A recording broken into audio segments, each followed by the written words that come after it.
Good evening and welcome to the November 17th, 2022 meeting of the Johnson County Community College Board of Trustees.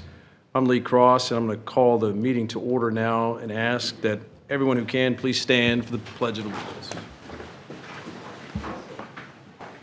I pledge allegiance to the flag of the United States of America and to the republic for which it stands, one nation, under God, indivisible, with liberty and justice for all. Good evening and thank you for coming tonight. A roll call of trustees yields that we are all present as Trustee Ton walks in at the gun. Trustee Joey Costin has resigned, as many of you probably know, so we now have a vacancy, and I believe we're going to address that later. That is correct. Okay. So there are now 6 of us, and our first item on our agenda tonight is the awards and recognition section with our student spotlight, and I'll turn it over to Dr. Andrew Bann. All right, and real quick before we introduce our student, I'd like to just recognize a couple folks who are with us this evening. Mike, would you like to start? Yes, I would like to start. Let me introduce Rob Cappy. Rob is our new Chief Information Officer. He joined us on the 8th.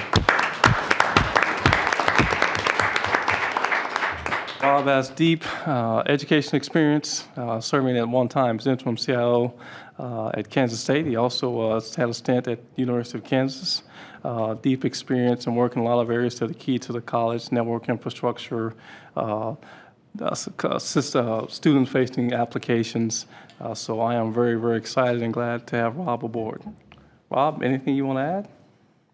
I'm very excited to be here, and we're meeting a lot of people, learning the ropes, and this is a great place. We have a great team, and I'd really like to recognize Dell Lovett, who's been the interim CIO for the last maybe 2 years or so, and she's done a great job. So, absolutely. Happy to be here. Thank you. Thank you. Glad to have you Rob had a trial by fire this week. We had a little bit of a situation the last few days, and he's handled it well. So we got him welcomed the right way. Thank you, Dr. Brown. You're welcome. Thank you. And then I'd also like to recognize Dr. Judy Korb and to welcome her back to the fold. She'll be joining us on November 28th and serving an interim role as Executive Vice President for Student Success. So, Dr. Korb, welcome back. Thank you. We should clap for her, too.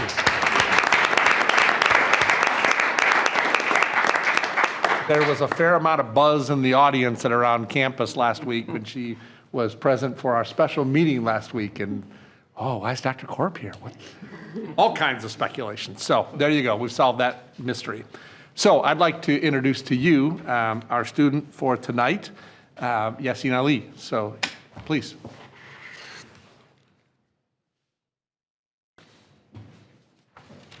Thank you, Dr. Bound, and distinguished members of the board. I appreciate you having me here tonight. I am a student here at JCCC, and I'm majoring in business administration. I plan to go to KU Edwards campus in the fall. I'm originally from Stamford, Connecticut. I spent the first 20 years of my life there. I joined the Army in 2009 to get my school paid for, and I got out in 2018, and now I'm finally back at school doing what I started out to do all those years ago.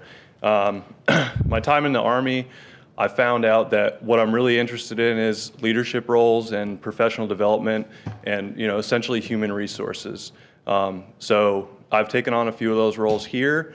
I'm the president of the Johnson County Student Veterans of America, and I do a lot of organizing events for veterans and generally trying to integrate into the general student population and to form warm relations between veteran students and more traditional students. I've lived back here in Kansas for the last 4 years, and I moved here originally to be close to my daughter, and this is home now. I love it here. I love Johnson County Community College. I appreciate all the opportunities that I've been provided with here, and I feel like really the key to everything for me has just been to say yes. I've been offered opportunities, and I just say yes, and I do them to the best of my ability, and I've had a lot of help from Kenna in Veteran Services. She's a great director, a great mentor, great professors here as well. I have had an amazing experience here. I haven't had one professor I would say anything bad about. I just feel super welcome here, and the culture here is something that I aspire to achieve in my human resource career in the future and the next role for me. So thank you for having me here tonight.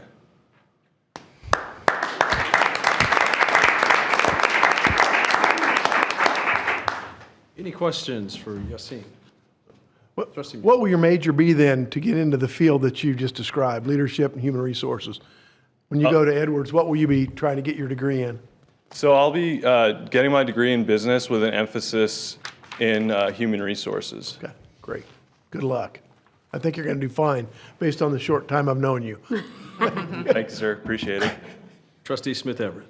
Thank you. So tell me two things or a few things we do well for veterans and a few things that you think would really make an impact if we improved for veterans on campus. Okay, so let's start with what we do well for veterans here. Since I first got here, I've felt like a very warm welcome. It feels like we are valued here and we are given opportunities to lead, but also to learn how to work with, people who are generally younger than, at least for me, people younger than me. And it showed me that there's a lot of hope really in the future for Johnson County and for our young students. And I'm impressed with what I've seen. And so basically what I'm saying is I've been given that opportunity to work with a lot of different people in the school, and just I feel very welcome here. Another thing that I think we do well for veterans is the Veterans Service Center is a great place to work, and it's a great place as a student to go there and have anything answered for me that I need answered. And it just, the familiarity factor for a lot of veterans, it's difficult for us to go places where we don't know what to expect, we don't know anybody.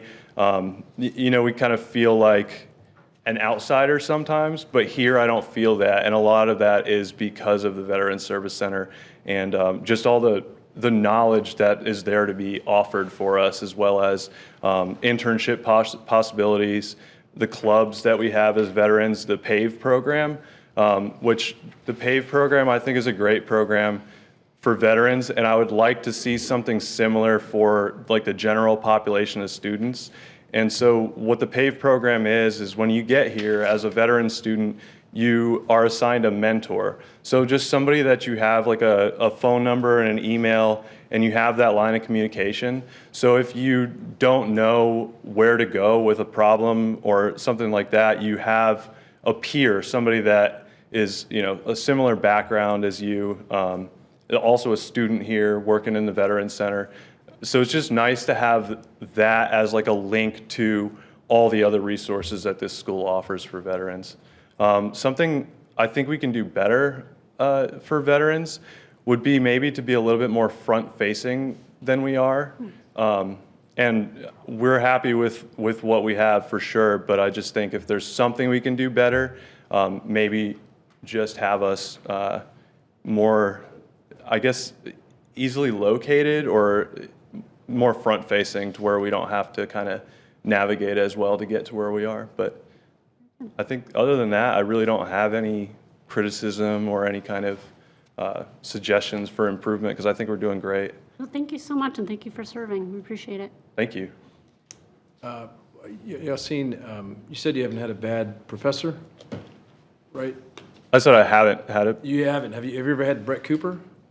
No, I have not. Oh, hey, Brett. You'd love them if you did. Seriously, what branch were you in? I was in the Army, in field artillery in the Army. What was your MOS? 13 Delta, which I believe now is 13 Juliet. So what we did, we were the fire direction center. So we were the nerds that aimed the guns, essentially. Very cool. Very cool. Yeah, thanks. And I did a year in Iraq as not artillery. We just kind of did like mounted patrol missions.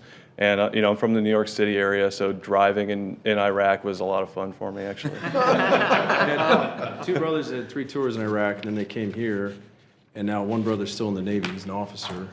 And I tried for a commission, but I'm legally blind in one eye, so I couldn't get a commission out of KU. So thank you for your service. We appreciate it. And I appreciate it. Thank you. is there any other questions for Yassine? Trustee Rattan. How old is your daughter? My daughter is 9. And do you talk to her about your education and? I do, and I honestly hope that she goes to school here for 2 years. I think that this is a great place to start and to get the kind of attention that maybe some students need early on. You can kind of get lost in the crowd at a bigger school like KU, and I do feel like our education here is at least on par with what I know about four-year universities, and I feel like I've learned a lot. And part of what I've learned here is through the relationships that I've formed, and just the opportunities that I've been given and provided with. And I feel like maybe you might have to be a little bit more loud at a larger university to get some of that interaction that I feel like has just kind of fallen before me here. So so for my daughter, I really hope she comes here and gets to have that same experience that I'm having. Thank you. Yeah. We do too. Oh, thank you. Anybody else for Yassine? Yassine, thank you. Thanks for coming. Thank so you. much for being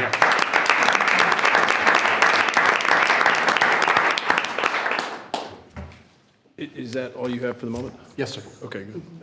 The next item on our agenda is the open forum. Somehow I have misplaced all my woo for the open forum. Right there. This is my favorite part. The open forum section of the board agenda is a time for members of the community to provide comments to the board. There will be one open forum period during each regularly scheduled board meeting. Comments are limited to 5 minutes unless a significant number of people plan to speak. In that instance, the chair, that's me, may limit a person's comments to less than 5 minutes. In order to be recognized, individuals must register at the door at each board meeting prior to the open forum agenda item. When addressing the board, registered speakers are asked to remain at the podium. Rob. Should be respectful and civil, and are encouraged to address individual personnel or student matters directly with the appropriate college department. As a practice, the college does not respond in this setting when the matter concerns personnel or student issues or matters that are being addressed through our established grievance or suggestion process, or are otherwise a subject of review by the college or board. Let me see here.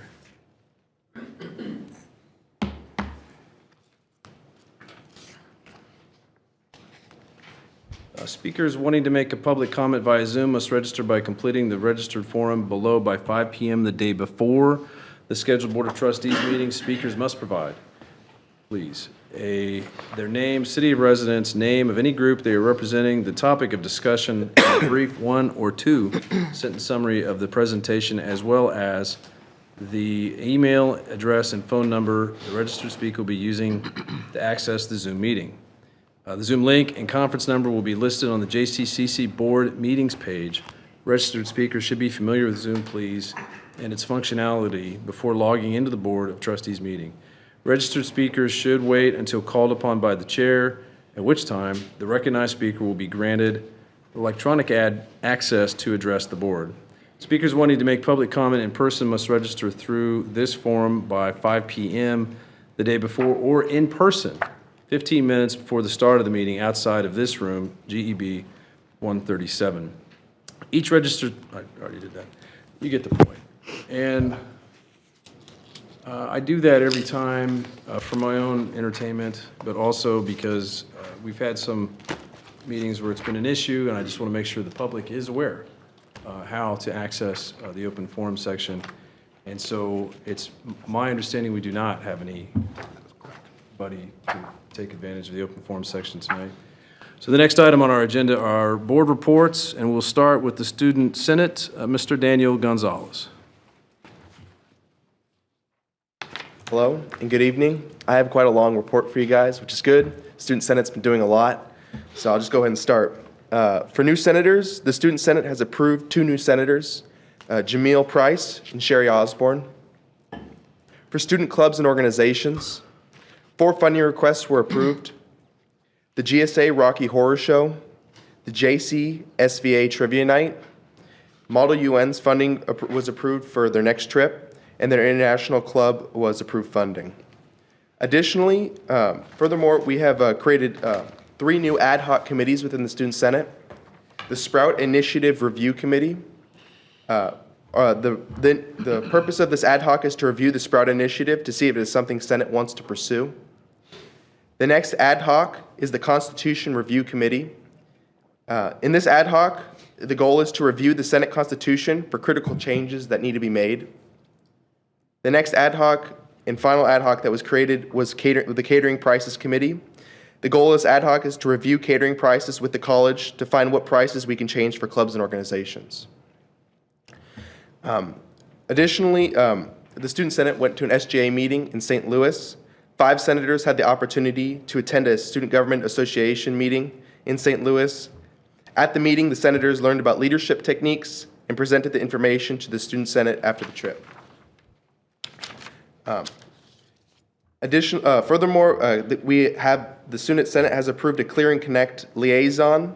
The Clear and Connect is part of we're trying to since the Clear and Connect program can't technically have a Student Senate representative on as a member of the Student Senate body. The Student Senate approved a Clear and Connect liaison so that they could be represented through the Student Senate. For Trick or Treat for Kids, we served over 150 families, and all 21 clubs that signed up came to the event. And lastly, I'd like to give an announcement about JCCC Gives. Currently, during this holiday season, Student Senate is fundraising money to fulfill 264 wishes on our tree for people in need. We are currently looking for items and baked goods to sell at our Christmas market, which will be held on November 30th. Generous individuals can go directly to our Christmas tree, located in the Center for Student Involvement, to decide which wishes you want to fulfill. For those not able to personally donate gifts, you can donate online. The way to get to this online link is to go to the JCCC site and search JCCC Gives 2022 on the website. And that's all the updates I have for Student Senate. Thank you for having me. Thank you very much, Daniel. Questions for Daniel, Trustee Ingram? Yes, Daniel, thank you. So our donation to JCC Gives will go for your purchase of items? Yeah, the purchase of items for people in need. There was nominations that were approved, and then now we have 264 wishes that we need to fulfill. 264 wishes. Okay. Yes. Thank you very much. Any other questions for Daniel? Appreciate all you do. Daniel, thank you very much. Thank you. Appreciate you. The next item on our agenda is from our college lobbyist, Mr. Dick Carter. And live and in person? Live and in person, second time this year. Woo. Historically, I like to try and limit my comments, keep them brief, and do my part to keep the meeting moving along. However, this evening, I may use some of my banked time from previous reports to talk a little bit about some issues that are not detailed in my report, and many of which have come to light since I submitted my written report for distribution to you. And I'll be happy to answer any of the questions that are in the written report, but I'd rather focus time on something a little more important, and then see if there's an opportunity for questions and comments and discussion a little bit later. For a moment, I think a brief history of higher education in Kansas is in order, and so bear with me if you will.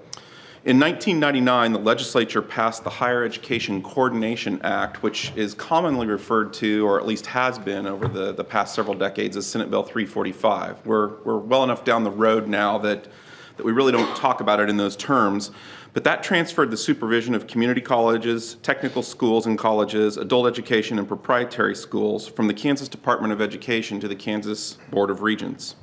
This meant that the Board of Regents' responsibilities changed to include the coordination of all post-secondary education in the state, including Washburn University, and the private colleges and universities. An operating grant formula was established to provide state funding for community colleges and Washburn University beginning in fiscal year 2001.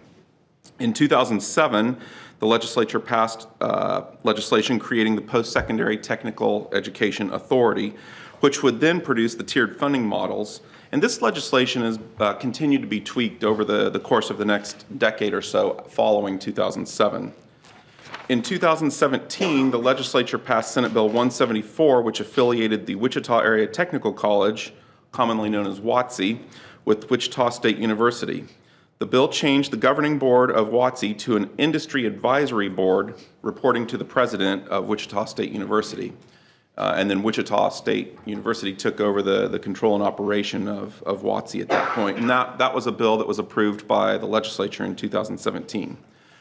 I provide this background for context because we're watching unfold another attempt, which is what we're seeing, by the Board of Regents to introduce affiliation legislation that would grant the ability of any university under their governance model to affiliate with a community college or technical college.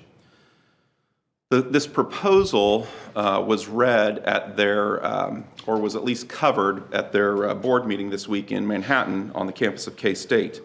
And we have a few initial observations from looking at the draft language of the affiliation legislation. First of all, current statutes allow community colleges to voluntarily affiliate today. If the model for the Wichita State WATSE affiliation was good in 2017, why do we need to adopt a blanket approach for affiliation legislation that is seemingly permissive? Each affiliation should be reviewed and adopted on its own merit as they're equally complex and unique to the situation that they find themselves in. The current draft would amend multiple statutes for community colleges, and we haven't even begun to dig into those yet. It's uncertain if they are repealing those statutes, if they're amending the statutes. We're not sure about the details of how those would be handled in the bill.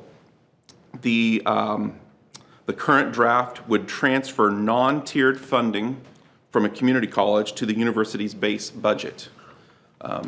That has some fairly significant implications, one of which could, in fact, be an issue of constitutionality, because the current draft would eliminate the need for local governing boards, with the exception for the use of any taxing authority that might be necessary. I think that's where we find some potential constitutional issues. There are more concerning impacts that we really haven't been able to pick apart yet. Many of the details are not covered in the draft language, and there are still unknowns related to this particular conversation. It's being presented as an idea. That's how it's been characterized or discussed. It's a little bit more of than an idea when you have draft language that it's being reviewed by a governing body. The first we saw of this new proposed language was in the November board packet for the Board of Regents, and that was about 6 days ago that it first was available to those in the public. Keep in mind this idea, if you will, has been discussed for the past couple of years, but this draft is a little bit different than previous drafts that were discussed. I emphasize all of this because this is likely a legislative year where we will need all hands on deck. This is a bigger issue than your lobbyist going to the State House and testifying in favor or opposing an issue. It's bigger than Heather Morgan, representing all 19 community colleges. And so what do I mean by that? This bill could impact specific areas of teaching and instruction. So we're talking about faculty association. This bill could impact administration, so presidents, vice presidents, academic affairs officers, folks in the business office, and certainly this bill could impact governance. And there are 7 people that represent this institution that have a strong voice that can make a difference when it comes to dealing with these types of things in Topeka. I think I would sort of wrap this particular issue up with a couple of comments, and then maybe we could stop and see if there's discussion or conversation. This legislation flies directly in the face of higher education statutes that are noted in KSA 74-3202, where at the end of the statute it states, notwithstanding any of the powers, duties, and functions conferred and imposed on the State Board of Regents under the Kansas Higher Education Coordination Act, the boards of trustees of the community colleges shall continue to have custody of and be responsible for the property of their respective community colleges, and shall be responsible for the operation, management, and control of such community colleges, except as otherwise expressly provided by law. I think that's pretty important, because that's really what we're talking about here. And if we continue to go down this road, maybe one of the solutions would be for two-year sectors to offer four-year degrees, and we could start with nursing. That seems to be a popular topic that folks like to talk about around the state, and we'll cover a little bit of that a little bit later in my comments. There are some other proposed changes to proviso language in the Board of Regents legislative proposals. We have some concerns about those, but haven't really delved into them too deeply yet. But they talk about the expenditures of state dollars. They talk about how those dollars can be moved around in accounts, and that's concerning as well. I have a few additional unrelated items to this to present, but Mr. Chair, this might be a good place to stop and see if there's any conversation. I agree. Questions for Mr. Carter on this point? Trustee Musil. I'm not following everything, because is the legislation allowing voluntary affiliation, or is it leaning toward or mandating affiliation under certain circumstances? My understanding was a couple years ago, we got close to Fort Hays State affiliating with Dodge City Community College, and that fell apart for some, I think, local political reasons. But is this one some type of mandate, or is it feared that it will become some type of mandate? I think it's the latter. It's being billed as permissive legislation that would allow voluntary affiliations. This one, though, works from the top down. This would be university to community college.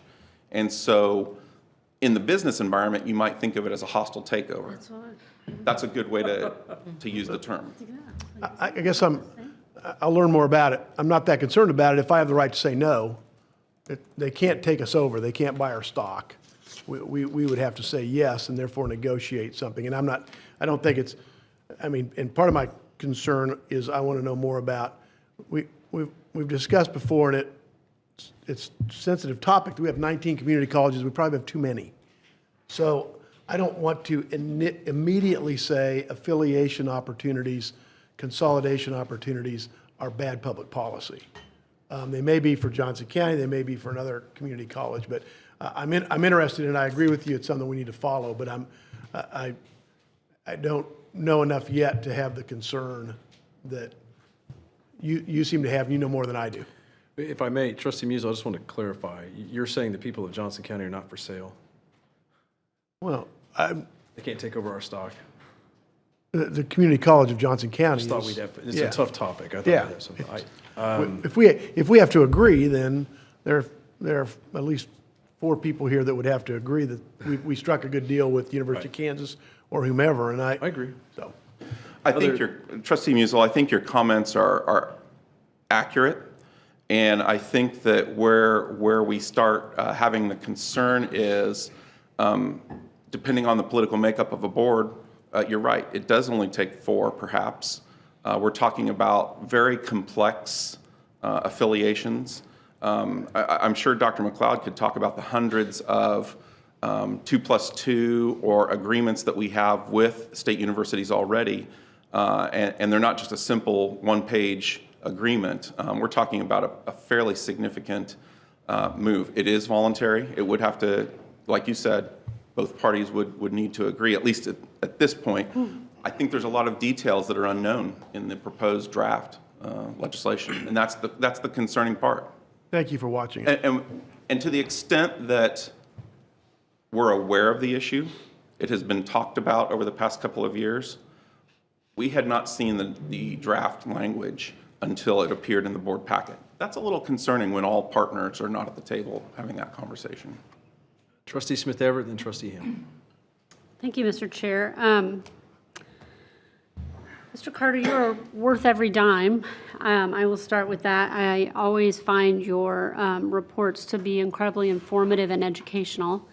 And it has occurred to me over the last year, maybe more, that KBOR has a fundamental misunderstanding or lack of understanding about what and how community colleges operate and what we do and how we serve our students and populations in Kansas.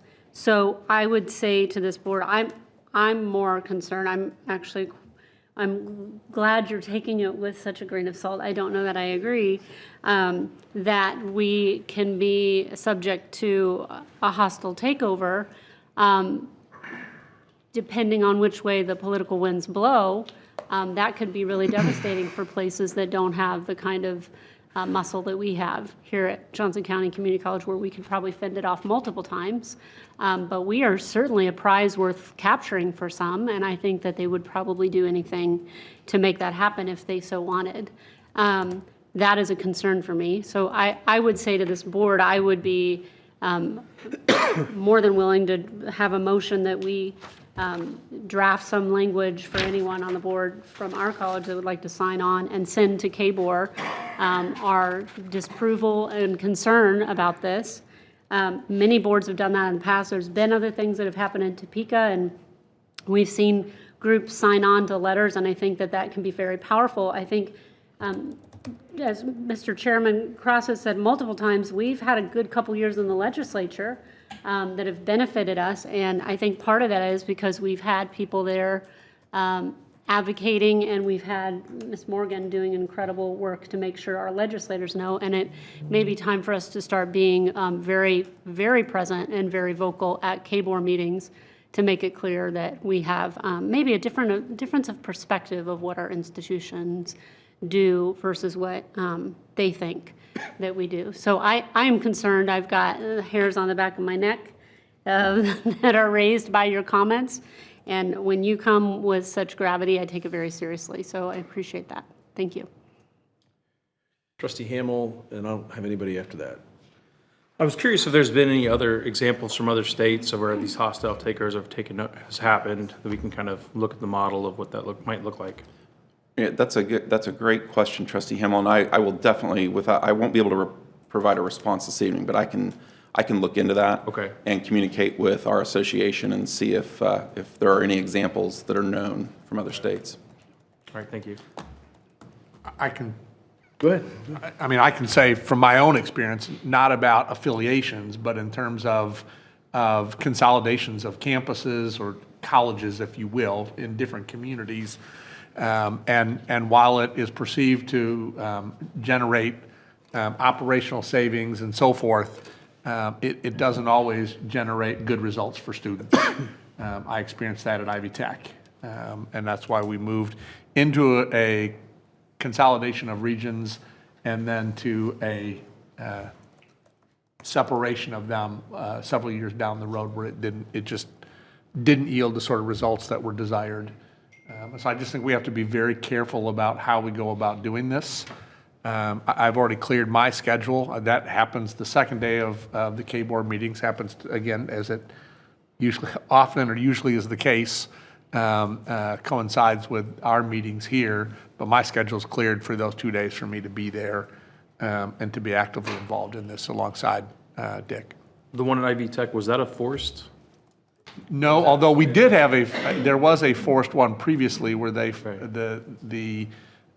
where Vincennes University and the predecessor to Ivy Tech Community College, Indiana Vocational Technical College, they were merged. It lasted 5 years before there was, in common parlance, a divorce took place, and it was problematic.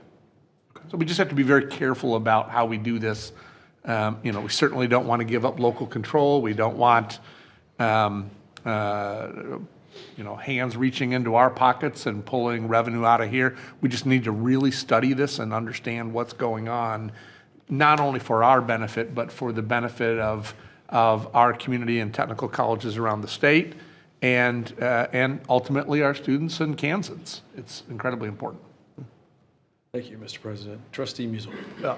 I don't want, I'm not taking a cavalier attitude of that toward this, but I don't know enough yet, and I know we'll know more, and I know we're going to meet with our legislators coming up, and we'll have a discussion with Johnson County legislators. But we have a problem in this country with the cost of higher education. And if we're not willing to look at different ways to do it, then that problem will not get any better. I have no idea if this is a good idea or a bad idea. We have WOTC that was affiliated with Wichita State. It's been going on for a couple years now. We ought to be able to draw some lessons from that, good or bad. It depends on the culture of the individual university or the individual institution. It depends on what control is taken or given. I'm certainly not going to agree to anything that eliminates the role of a community college to be affordable and accessible, just to benefit a four-year university. But I also am not prepared today to reject the notion that there are some affiliations that would be good for the state of Kansas and students in Kansas. Thank you, Trustee Musil. Trustee Ingram. Yes, well, I appreciate everyone's comments, and I think, Dick, how I would respond to you, we didn't have a chance to visit today, but both Dr. McLeod and I were at the KBOR meeting yesterday. In speaking with Heather this morning, our approach, we have a quarterly meeting coming up December 2nd and 3rd, so this will obviously be something that we'll be discussing along with the presidents who are in attendance. One of the things that I shared with Heather was just in order for trustees to be well-educated and informed, maybe coming up with several points that we would want for everyone to have, so that, you know, there's a greater understanding across the state as to what's going on, but maybe 3 things we can all talk about and we can all share, in addition to supporting the presidents and how they would move forward. So it's still in its infancy, if you will, but not, because as Dick just mentioned, this is the first time they've really seen language about it. And This version. This version. So I think that's really what has created some of the concerns at this point, is it seems to be moving. The other thing that I would say is at KBOR meetings, we really don't have a voice. You know, we really don't have a voice. And Heather had negotiated a meeting, I don't know, maybe earlier this year, where several of the KBOR members meet along with Blake Flanders, Heather Morgan is in there, and I have been in there as president of KACCT. So we've kind of elevated ourselves amongst them so that we feel like at least we have a voice prior to the KBOR meeting. They know we're there. So everyone's attendance is really important, but we'll keep the board informed. But I think we're just wanting to make sure that you all understand what's going on. This is your college, this is your college, this is our state, these are our students. And we just want to make sure everyone's really clear on what we feel is happening. So, Dr. Mound, is that sufficient? Sure, absolutely. Okay. Yeah. All right, thank you. Any other comments here? I would say I just agree with you, Nancy, that this is new news. More information is needed. I can see a college like us, as big as we are, and all of the resources we have, all the supporters, that it is definitely doesn't taste good in our mouths. But I could also see a rural college saying, hey, K-State's gonna come and affiliate with us. That's gonna give us more resources, more, professors, or more something to help them out. So I think we've also gotta have, I don't think it's a one-size-fits-all answer to it, and that's why I say we need more information. Thank you, Trustee Raton. I think those are good comments, and at the risk of offending everybody, I probably agree with all of you, and yet, Wait a minute. mostly with Trustee Musil and Trustee Raton. I think, Dick, I've never seen you take that tone. I trust you implicitly, and I think that there is gravity to what you're saying. So this isn't to downplay what you're saying, but just an attempt to be diplomatic and say, both my parents came from rural Kansas, Leavenworth and Rooks County. And I think understanding where these schools are coming from and the need, if not desperation, for money in those institutions and those entities is great. I commend and I want to thank Dr. Blake Flanders for the creativity of this proposal. It certainly is creative. And I think I heard you say that with WOTC and Wichita State, there was a need to go to KBOR for that specific approval of that venture. Is that right? Well, that would probably be one of the check boxes. It also required legislative approval. Yes, And we do I think that is a good step because there should be that legislative oversight in those cases where an affiliation is desired. So I can understand and appreciate their desire for affiliation, but I remember at a cocktail party one time in Liberal, Kansas at a KACCT meeting, the trustees at Seward Community College telling us about the broken promises of state aid to that remote corner of the state. And I can, after 9-10 years on this board, say that the promise of the one-third pie that we were promised by the state has never lived up to that. So anybody promising any entity money or resources, I would caution them before they join that partnership, because typically it has become a one-way street. They will just raid and take and not return much. So I think, nevertheless, we should consider what they need, what they're asking. I know 9 or 10 years ago there was a phrase in the legislature based mostly off ALEC and what the Koch brothers were pushing, that we should let the market decide. We should let the market decide. We should let the market decide. And I commend this board. In my brain, I don't know how it played out, but I helped postulate and promote that argument. I said, this college is in a unique position to let the market decide. And since 1989, when my father started coming back here, it's always been a myth or a rumor that this school could start its own four-year institution. And whether we become Kansas Polytech or some other version of it, we could certainly start a four-year school very easily in this southwest corner of Kansas City. And the Missouri side has been very good to us. We have a wonderful reputation and relationship with UMKC, my alma mater. I'm a Jayhawk first, I will say, but I'm also a Kangaroo. And the Missouri zip codes that we take on the, what do we call that? The Metro rate. Metro rate, thank you. That we passed 6-7 years ago has served us well. So, I think we'll be fine. And I can't imagine my mentor, friend Dennis Moore, or Molly Baumgartner, or anybody else I've served with on this board or followed would yield power from this board and from this community, which has served this community so well. But I see walking around, even in ACCT meetings, where we're the envy of many people, and they just don't have our resources. So I understand and have that empathy, and I know you know all this. It's not for you. I'm sorry, it's like being on a game where you're talking to that lowest common denominator viewer, and you're stuck in the box with me. I certainly think we could offer four-year degrees. That would be easy. I kind of raised that with Kansas Polytech. My dad always rued the day he didn't go to Rolla or Cal Poly. I mean, I think that'd be awesome if we had a Polytechnical Institute here. I'd sure like to know what Senator Baumgartner, Sykes, all of our senators, and the 26 state representatives think about this in our delegation. I think it would be interesting to know. We don't have any fiercer advocate at this college than Senator Baumgartner. And I did talk to her for 45 minutes last Saturday, and I did not talk to her about this. So thank you for raising that issue. That's another conversation I get to have with Senator Baumgartner. Thank you so much. Well, last Saturday, it really wasn't on our radar just yet. So. I know. But I do count her as a friend, and I appreciate that. And though we disagree on almost everything outside of this college. I said let the market decide. I think everyone here tonight who cautioned that we be careful, we should be careful. And I think you're a great messenger and advocate. And we don't agree on everything. For everybody watching this and thinks that there's some friendship here, there's maybe a mutual admiration, I hope. But we certainly appreciate you and your message here tonight. I think we have a lot to be careful of. So, any other comments for Dick while we're on this point? And I think he needs to finish his report. Or do you want to finish your report? Yeah. I have a couple of other items, and I would sort of draw that conversation to a close by offering just a couple of responses to a couple of things that I heard. I'm not aware of any of the 19 community colleges that are interested in bringing this legislation. So I just want to make sure that that's clear, regardless of how they may be doing as far as the number of students or their budgets are concerned. I think that is something that that Heather will be very clear about when the trustees meet in early December.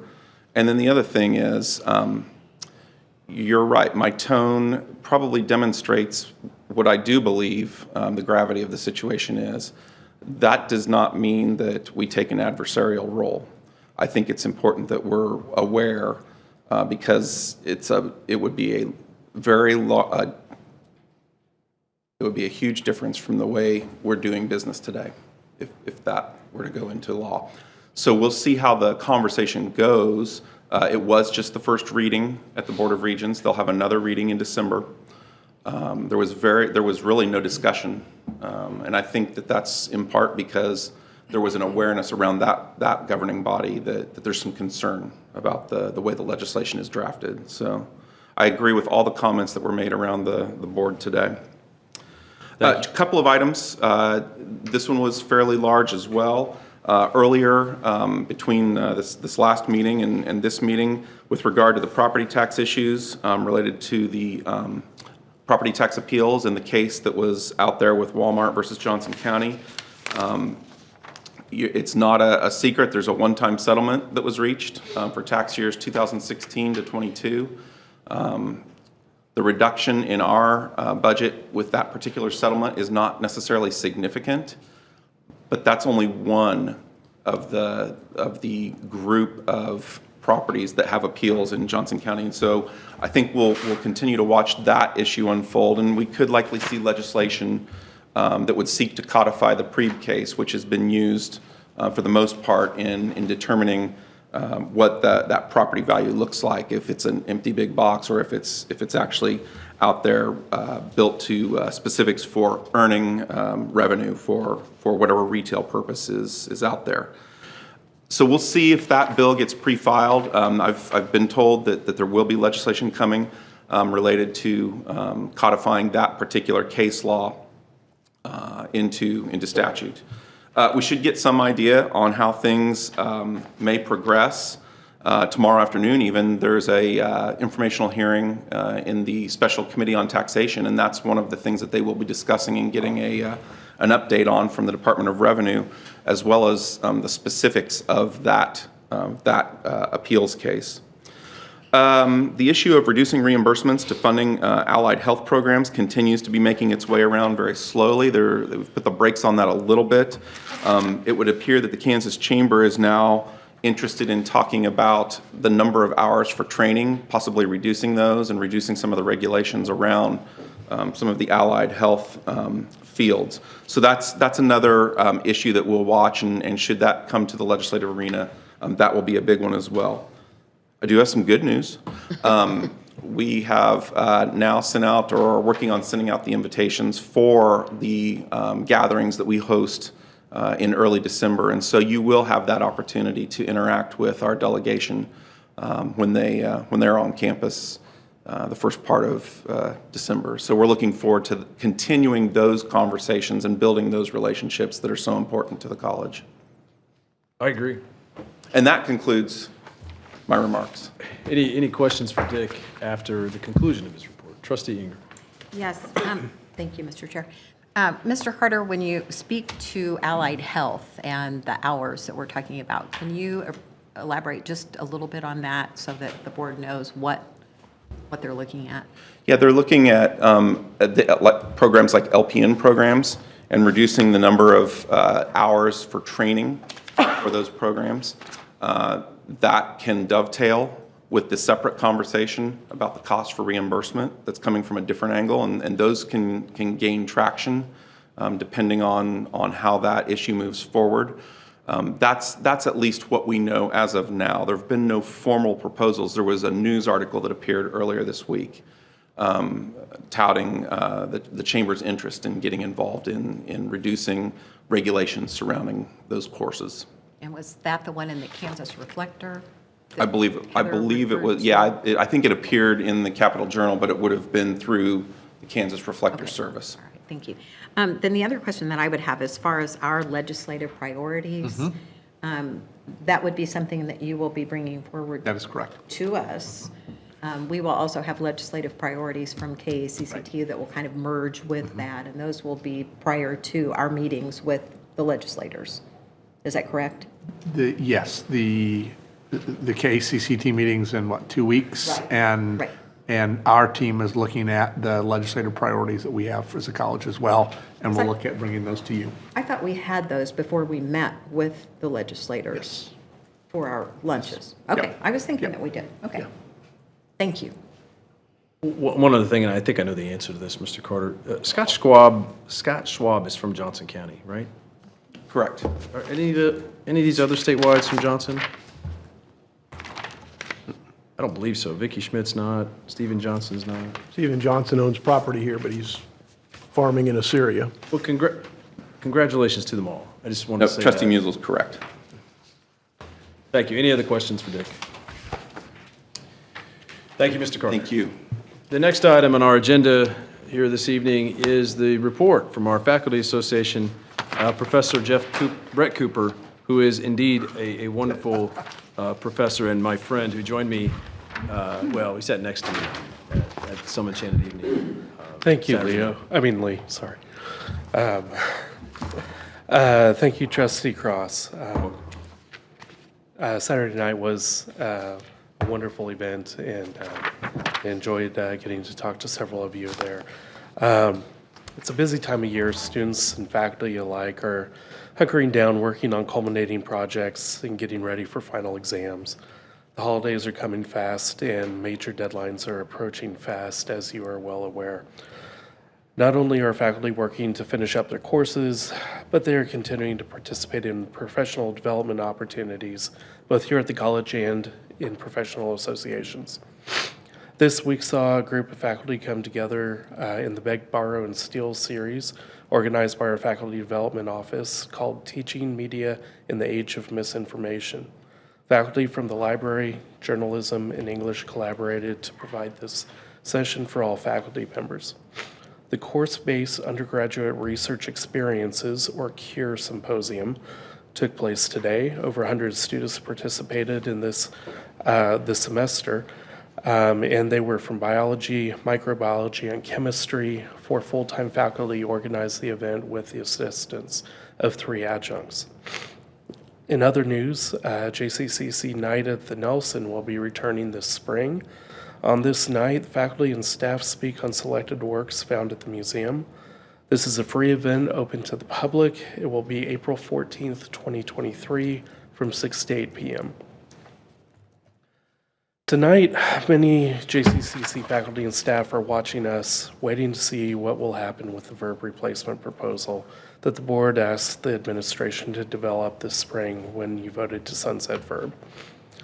The special meeting last week saw much discussion about the pros and cons of the proposal. While there was much discussion on the cost of the proposal, one thing that I thought got lost in the discussion was with regard to the second part of the proposal, the award for service up to July 1st, 2023. It's designed in a way that to require an ever-decreasing amount be held in reserves. This is vastly different than the current verb situation where the amount that needs to be held in reserve continually grows. As people retire and leave the college for other reasons, the amount that has to be set aside decreases and can never increase and will eventually go to zero. Another part of the discussion that caught my attention was the concern about opening the contract to negotiate some provisions of the proposal. Negotiations are not an inherently bad thing or anything to be feared. Negotiating is a problem-solving process. 2 parties come together with an issue to be resolved.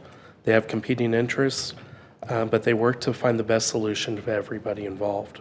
Negotiations does not have to be a win-lose situation. It is about solving problems. But negotiating does require a certain level of trust between the parties, and I hope that we work together in such a way over the years that we do have that trust amongst each other. I also want to remind you that another issue will need to be negotiated in the coming months. That is the full-time faculty evaluation methods. This has been pushed to the back burner for a couple of reasons, but it has not gone away. I hope we can work together collaboratively to move forward with these issues. I'd like to take a moment to recognize the unionization effort being undertaken by our colleagues at the University of Kansas. Currently, 1,500 faculty and staff have reached a critical point in the process. Over the next few months, they'll be working to collect union cards until they reach a critical mass, at which time they will vote whether or not to unionize. We wish them the best in their efforts. And finally, we would like to congratulate Dr. McLeod on his forthcoming promotion to provost, as well as welcome back Dr. Korb. We look forward to working with them in their new positions and under this new reorganization with respect to shared governance. Thank you. Thank you, Brett. Any questions for Professor Cooper?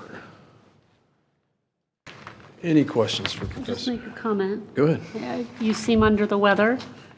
A bit. It's just a standard issue cold. I've tested a couple times, Good. and Standard issues, okay. yeah. Well, I wish you much more health over the holiday. Thank you. Brett, I guess I was a member of the AFL-CIO when I worked for Working America. I helped start that program in 2003 and 4. And my father was a union bricklayer, my grandfather was a union machinist and bricklayer, and my great-grandmother in Ottawa was a union seamstress during World War II. So I think that's great that there's a unionization process. I think that unionization is nothing to be feared. There's this provision in the First Amendment called freedom of assembly, and I think when people get together, that's great.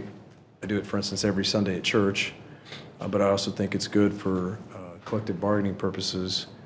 And I think you're right about negotiation not being inherently bad thing. I think that sometimes it can be contentious. I've had good and bad negotiations. So I thank you for raising the issue, and please know that whatever happens here tonight, like, we've done our best and we will continue to do so. So thank you for being here, and it was good to see you Saturday night. Any other questions for Professor Cooper? Thank you very much. Thank you. The next item on our agenda is a presentation for the Johnson County Education Research Triangle. Trustee Musil. Thank you, Mr. Chair. The Johnson County Education Research Triangle met on October 31st, overlapping with our Committee of the Whole meeting. We heard from the K-State Olathe campus, the KU Edwards campus, and the KU Cancer Center. The most exciting, as always, I think, is the KU Cancer Center and the amount of clinical studies they're able to do now that they have their national designation, the amount of money they're bringing in, and the amount of cancer research that is being accomplished. The JCERT tax is a 1/8 cent tax that was approved by the voters in 2008. This year, through October 31st, we have the tax has raised 13.7% more than last year, or about $2.4 million. I mentioned before that the inflationary part of the economy also when it raises the price of something, raises the sales tax on it. So from the standpoint of funding those three entities, 2022 has been a good year. And by the end of the year, I would guess we're almost going to be $3 million more or $1 million more for each institution. So That's ahead of my report. inflation. That's a little bit ahead. Yeah. Thank you, Trustee Musil. Any questions for Trustee Musil? Seeing none, the next item on our agenda is kind of a dual report for the KCCT and then the ACCT Conference and Delegation Report. I'll recognize Trustee Ingram first. Thank you, Mr. Chair. Wanted to just kind of follow up. I have already mentioned that our next meeting is in Coffeyville on December 2nd and 3rd. I was speaking with our executive director today, and I know that's a really full agenda. We have typically had Friday phone calls. There was not one last week. TEA is meeting tomorrow, so the presidents are not going to be on that call. And then, of course, the Thanksgiving holiday then is followed by our meeting in Coffeyville. So we anticipate a review of our legislative priorities for KACCT. We anticipate, as Mr. Carter referred to, some policy discussions and funding discussions. So I will have a full report next month. And then I was kind of prepared to lead into that ACCT. Go ahead. If you're Please do so. ready to do that. there were 3 of us who attended ACCT. Laura Smith Everett was our voting member and represented Johnson County Community College as such. Mark Hamill was there. We were in New York the end of October. So I'm going to go ahead and let them, Laura, I'll let you go ahead if you would, Trustee Smith Everett, begin with your report. Okay. Mine isn't, comments. I was going to say, I didn't prepare an Comments. official report, That's fine. except for, as a voting delegate, I learned about the behind-the-scenes process of voting for our officers, and I was proud to cast a vote for Linda Sutton at KCC. I can't do all the letters correctly, but, she was nominated, now I've forgotten, nominated for, Diversity Equity Officer at Large for our Western region, correct? Phew, okay, I said all the things in all the right order, I hope. So was proud to vote for her and support that and learn a little bit more about the ACCT board infrastructure and the people serving in that role. Do we want to share about the conference itself, or do you want to wait? No. It's my fault. I should have given you a warning. I apologize. It's okay. I would say, as for the conference, it was a pleasure to be there. I always find the education that I get to be incredible. They do a very good job of providing lots of different opportunities for trustees. And 2 big takeaways.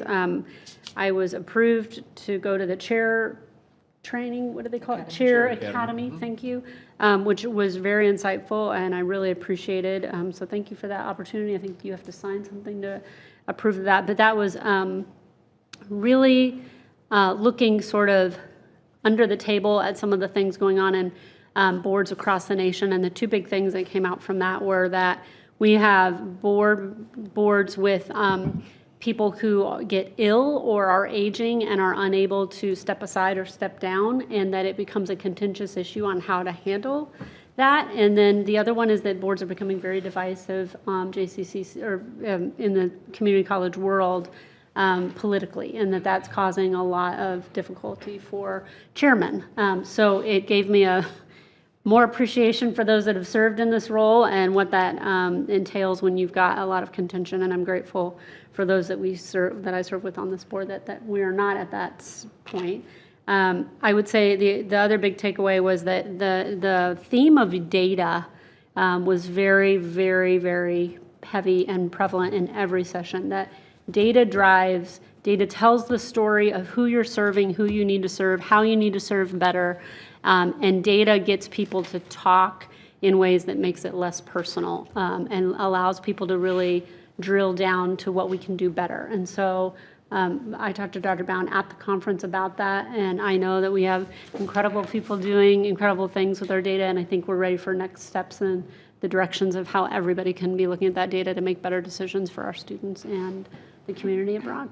So that concludes my report. Well, it was really good. Trustee Hamill, did you have anything you wanted to? Sure. I'll tell you, one of my biggest takeaways was on pathways, and it was something we invested in here earlier this year, and I was a little bit concerned about what exactly we were buying. I heard people make some great comments about it, but I had very little details of what we're actually looking at. And one of the conferences spent a lot of time on how much it's going to affect our students and how much it's going to help them. Thinking back to when I was here, I could imagine myself benefiting greatly from that, and I could imagine a lot of students getting a lot out of it. And really helps them, instead of waiting for a counselor for every single question they may have, they can ask these questions themselves, in an instant by using pathways. I know it's something that we have looked at as a school for maybe even the last 6 years. Is that right, Mickey? We've been talking about pathways? Yes, it has been. And so to finally make the jump off, again, it was a little concerning, but I feel really good about it, that it's definitely the right direction to go. And I think it'll make the student experience so much better. It'll allow the counselors to do their job better, and I think ultimately will even save the college money possibly. So that was one of my biggest takeaways. Did you have any fun? Yeah, I had a good time too, yeah. Very nice. Oh, we weren't allowed. I didn't think. We didn't sign off on that part, so I didn't think we were allowed to. We're in bed by 8 Every night, every night. I might be a tax and spend liberal, but, we still have to be stewards of money and stuff. We do. So. I want to go ahead and mention a couple of things, if you're okay with that. And one of them, particularly after our students spoke about veterans, one of the things that we talked about, and I know Trustee Hamill was in that one as well, was about the single moms Yeah. and their education. And one of the things that they said was one in every 10 students is a single mom.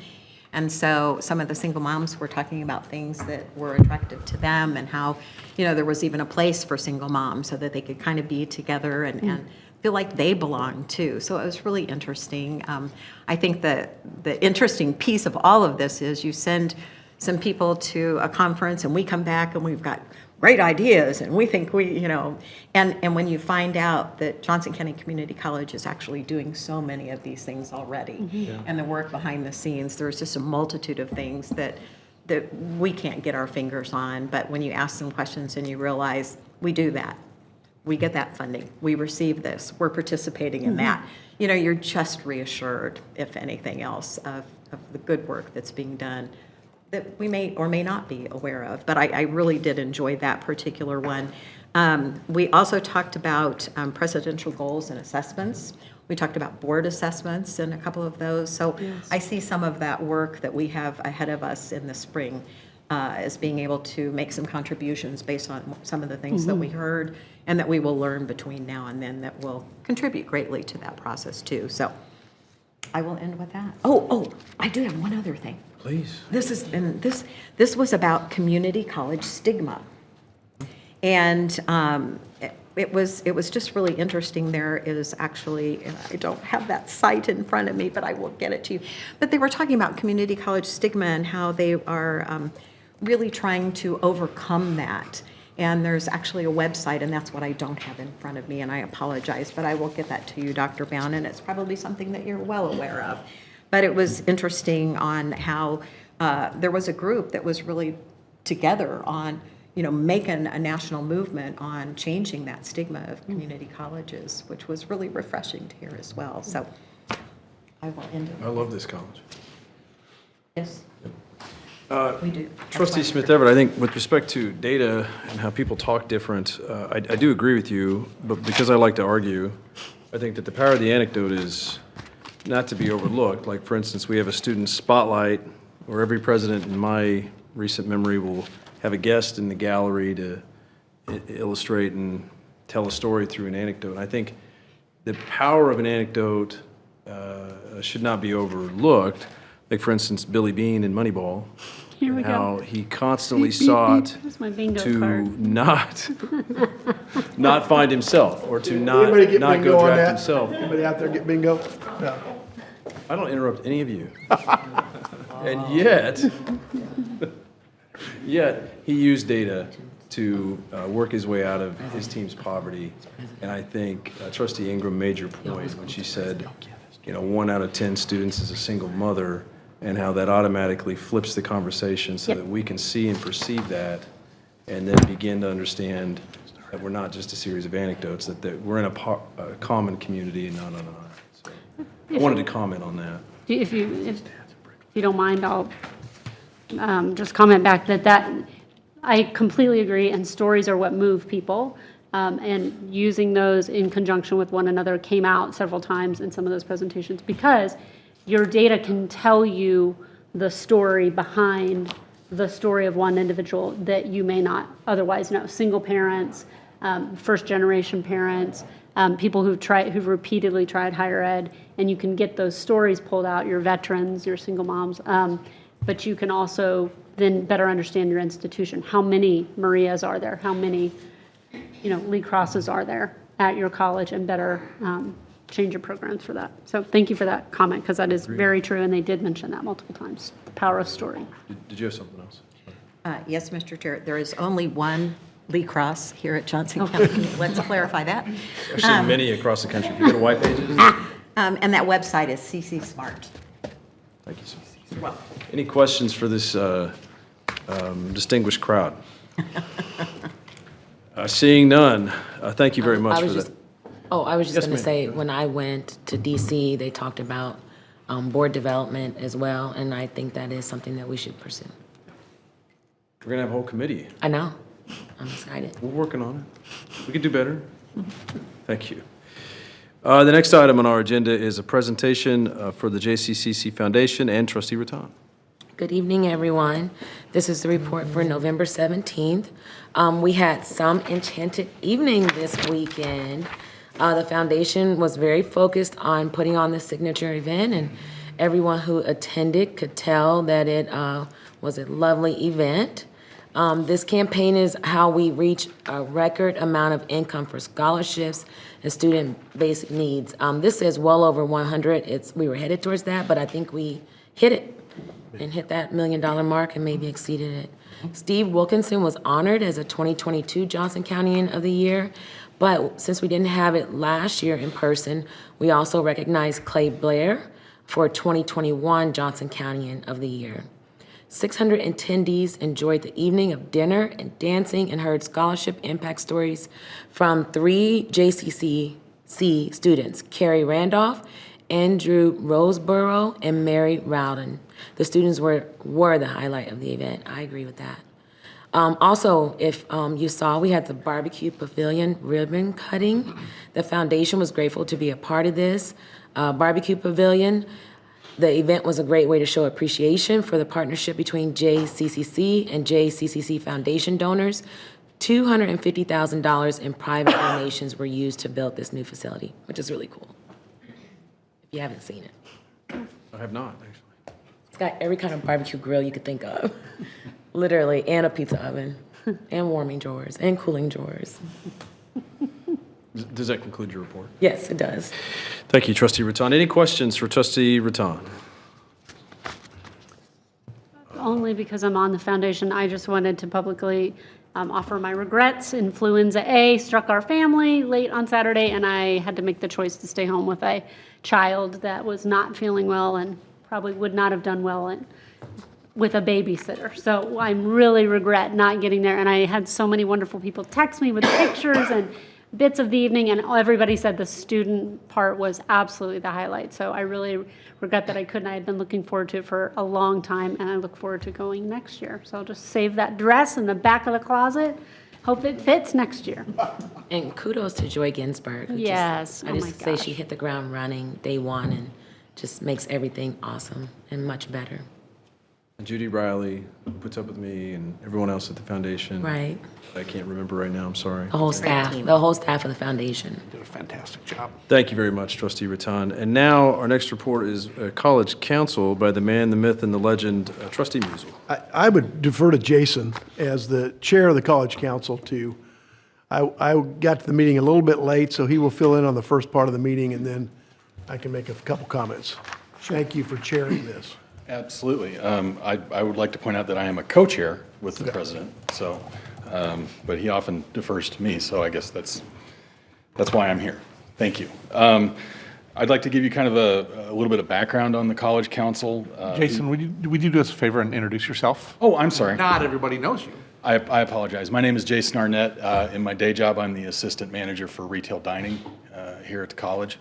And I've been here 10 years. I actually graduated in 2021 with my associate's degrees in business administration from JCCC and finished my bachelor's at Ottawa University in June. So, thank you. Awesome. That's me. Congratulations.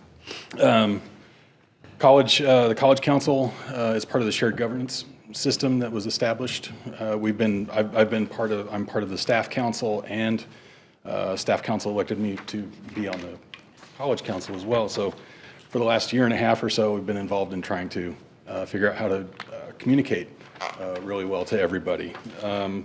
The College Council is made up of representation from faculty, adjunct faculty, counseling, staff, administration, students, cabinet, and board of trustees. I'd like to point out also that Yassine, our student tonight, was also serving on College Council, and there are other members of College Council here. Each group that sends a representative determines how long they'll serve.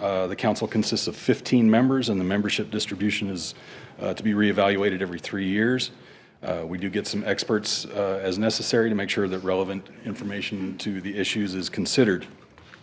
And College Council's role is to promote shared governance by serving as a collaborative body, bringing together representatives from the various college governance groups.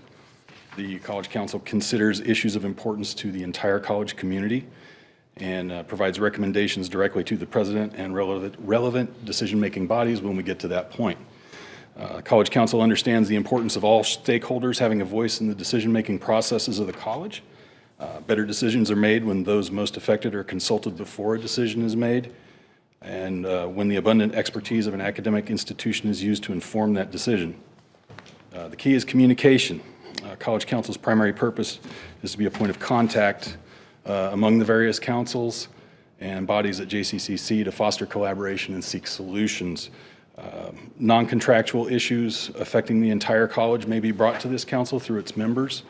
The council then communicates with the most appropriate shared governance groups or departments on campus on any given issue.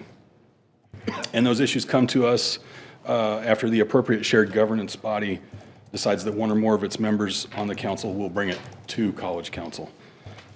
We consider non-contractual items that impact the college and items that do not fall under the purview of the master agreement, student code of conduct, or any other shared governance bodies on campus.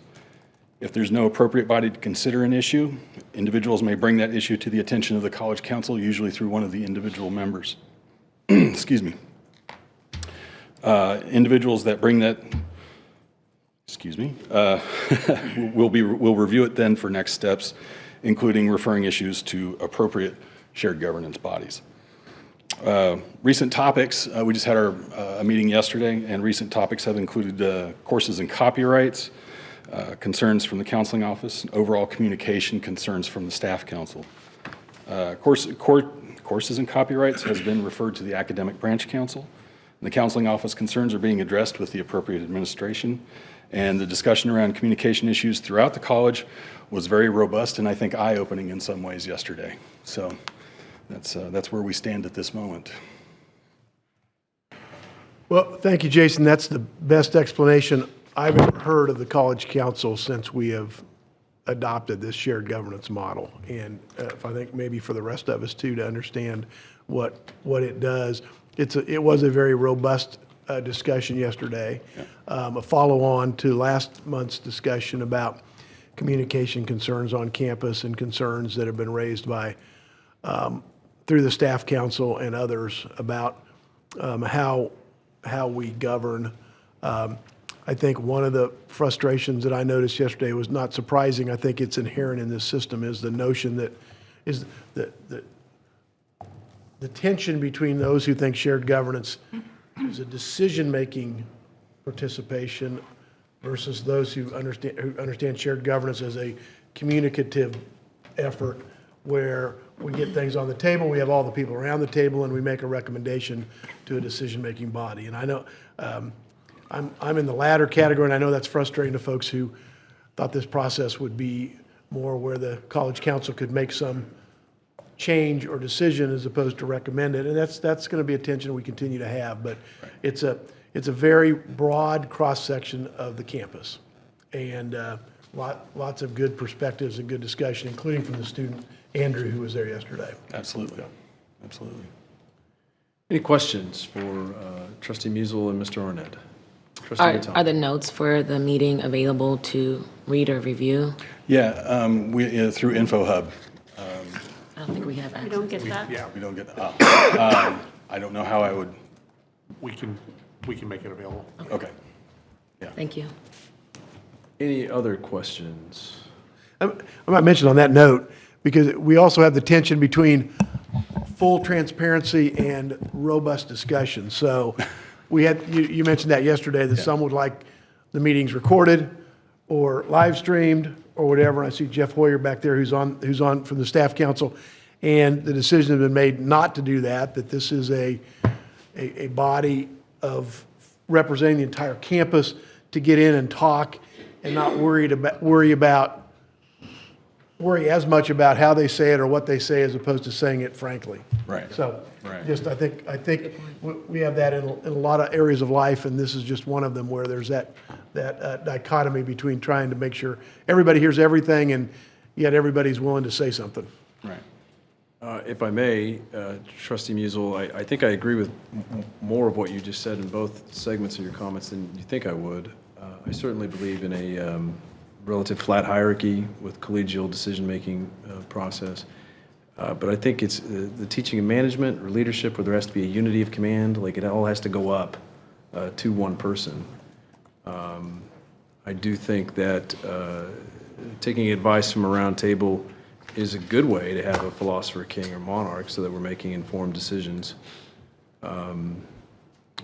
We have a similar issue on collegial steering that I'm about to talk about. So I appreciate this discussion, and I would say, something else to say. Oh, the tension between robust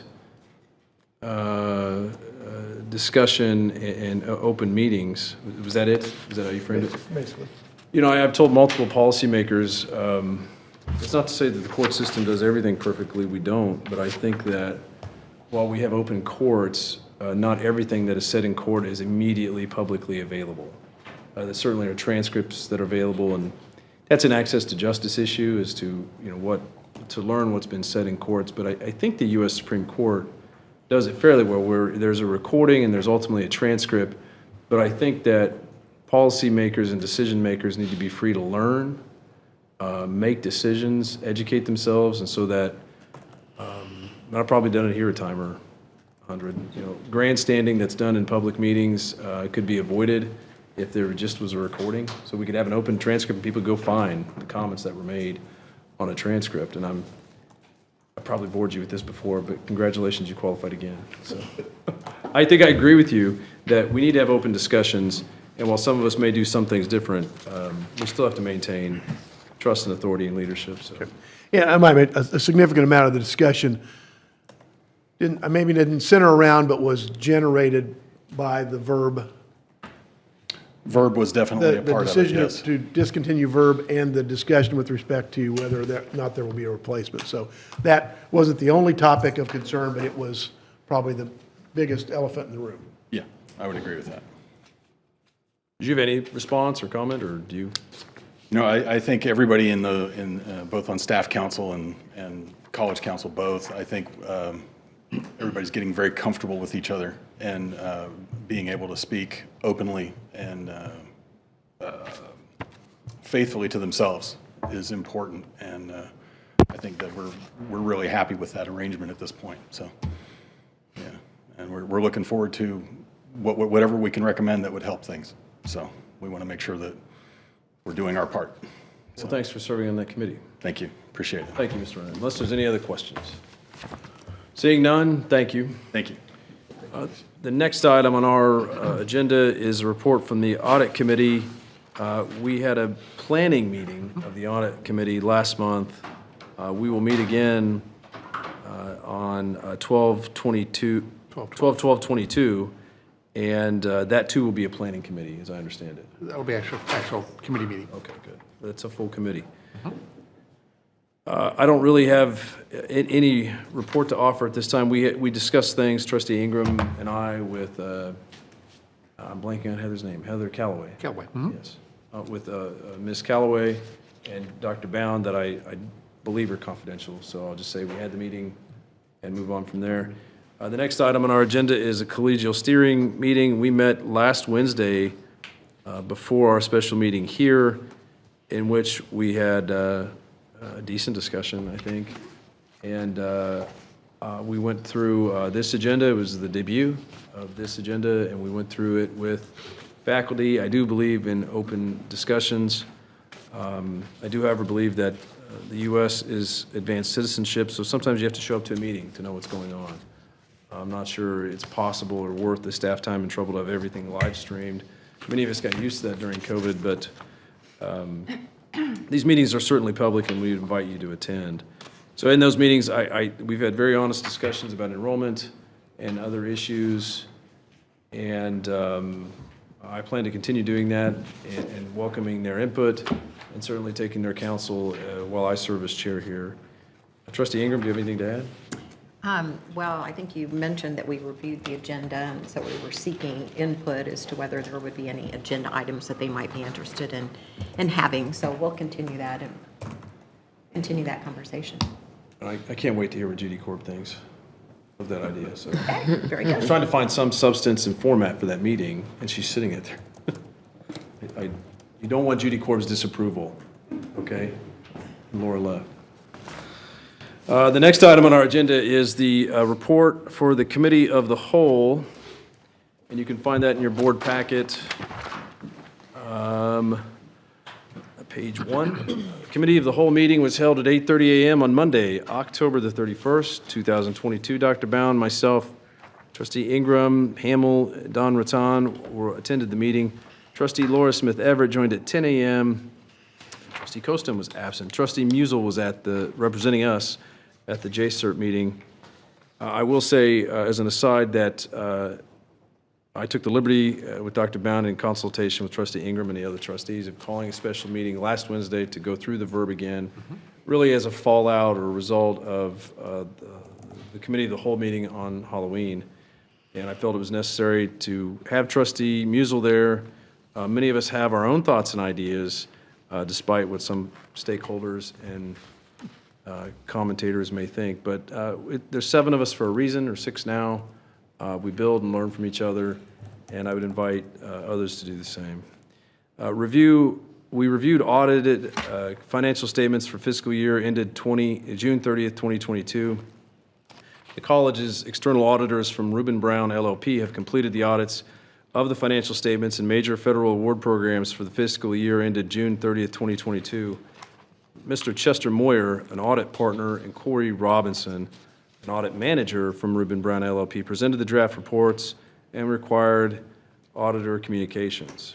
It is the recommendation, Mr. President and fellow trustees, of our Committee of the Whole that the Board of Trustees accept the recommendation of the college administration to accept the audits of the financial statements and major federal award programs for the fiscal year ended June 30th, 2022, and I would welcome a motion to adopt that recommendation.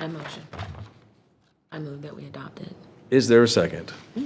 He moved you. He moved me. I'll second. You asked for a motion. Right? I asked for a motion. I thought you made it. I'm so sorry. I should have said I was so moved. That would be faster if I just, I'm not sure whether the chair is supposed to make. I'm just following the rules. I'm just following the rules. You're fine. Trustee Rattan has moved. Is there a second? I'll second. Trustee Ingram seconds. Motion has been made by Trustee Rattan, seconded by Trustee Ingram. Is there any discussion? I know we all know this, but we probably have to tell the public that we had an unmodified report, an unmodified audit, which is what you want. It's clean. I can't remember what the old term used to be, but it was a much more descriptive term than unmodified. But I think it's important for those who sometimes question the financial integrity of governmental entities that, once again, we had an unmodified report. So, any other discussion? Seeing none, all those in favor, please signify by saying aye. Aye. And those opposed? The motion passes unanimously. The next item on our Committee of the Whole report is a report on the 100 series of board policies that you can find in your packet, starting at page 2. We have been over this several times, and I believe we are in position, Kelsey, Ms. Nazar, to adopt the changes to the 100 series policy that our committee worked on.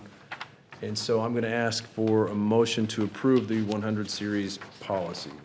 So moved. Motion has been moved by Trustee Laura Smith Everett and seconded by Trustee Musel. Any discussion?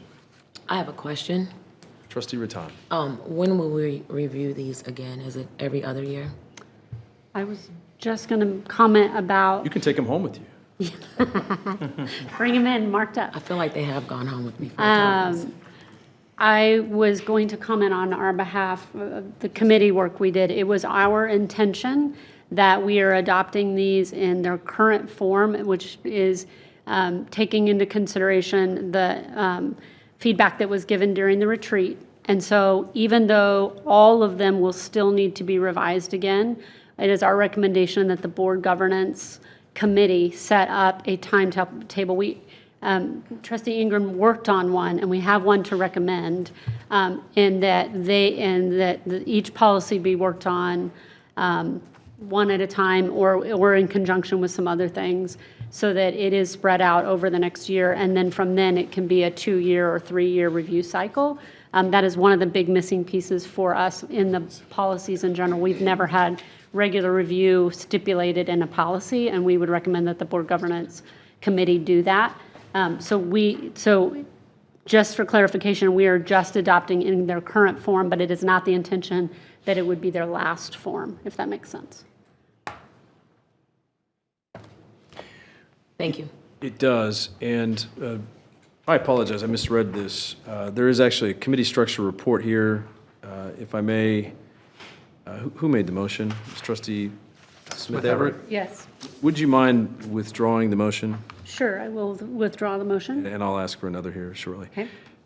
Here's the report. The Ad hoc Committee on Committees has reviewed and recommended changes to the board committee structure. The recommended changes create the following standing committees: Student Success, Management and Finance, Employment, Employee Engagement and Development, Inclusion and Belonging, Board Governance, and Audit. The Ad hoc Board Policy Committee has reviewed and recommended the changes to the 100 Series board policies.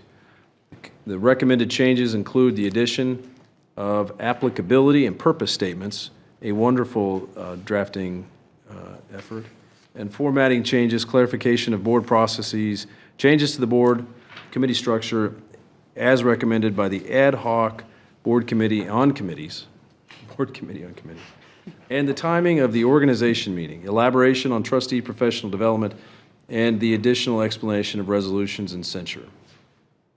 It is therefore, Mr. President and fellow trustees, the recommendation of the Ad hoc Committee on Committees and the Ad hoc Board Policy Committee that the Board of Trustees approve modification to the 100 Series board policies as shown subsequently in this board packet.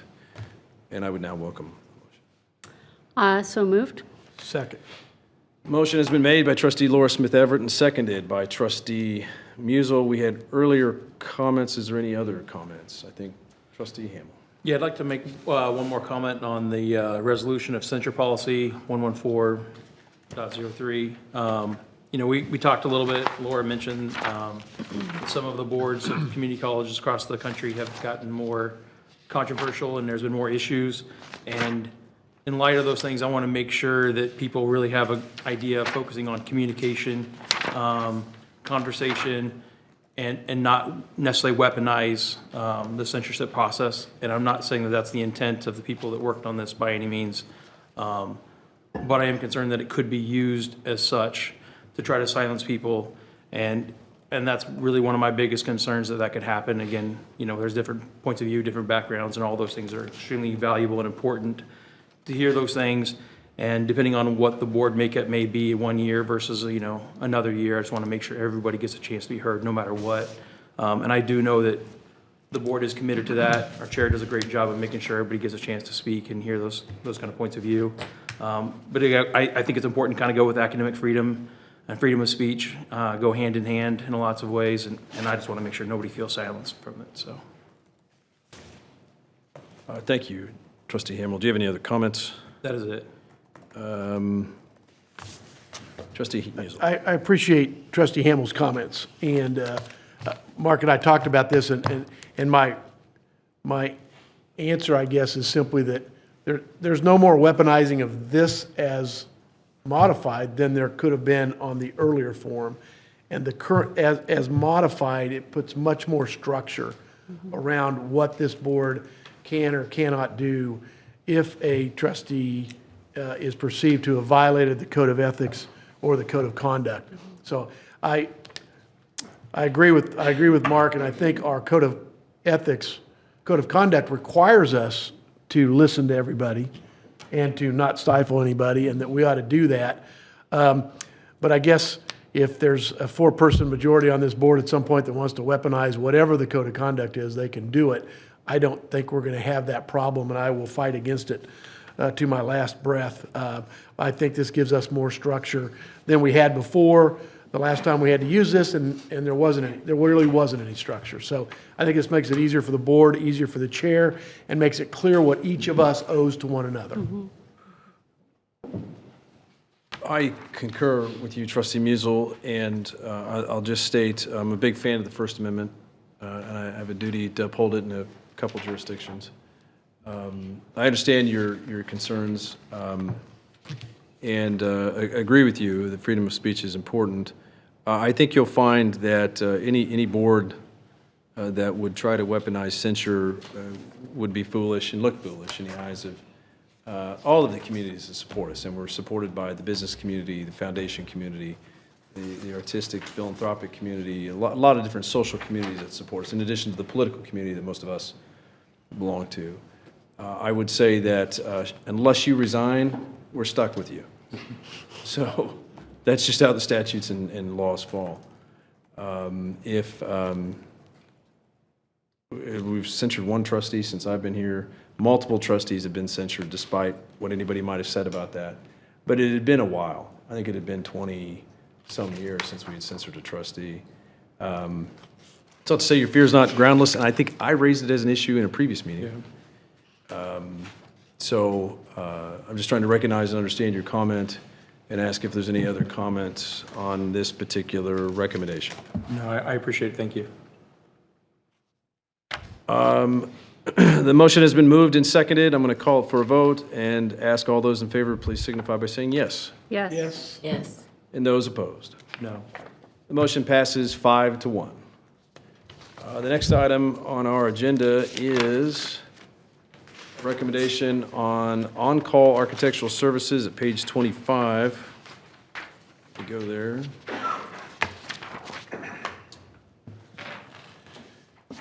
This is a recommendation for an award of bids, RFP for single purchase of $150,000 or more that was made at the November 22 Committee of the Whole, ironically, on October 31st.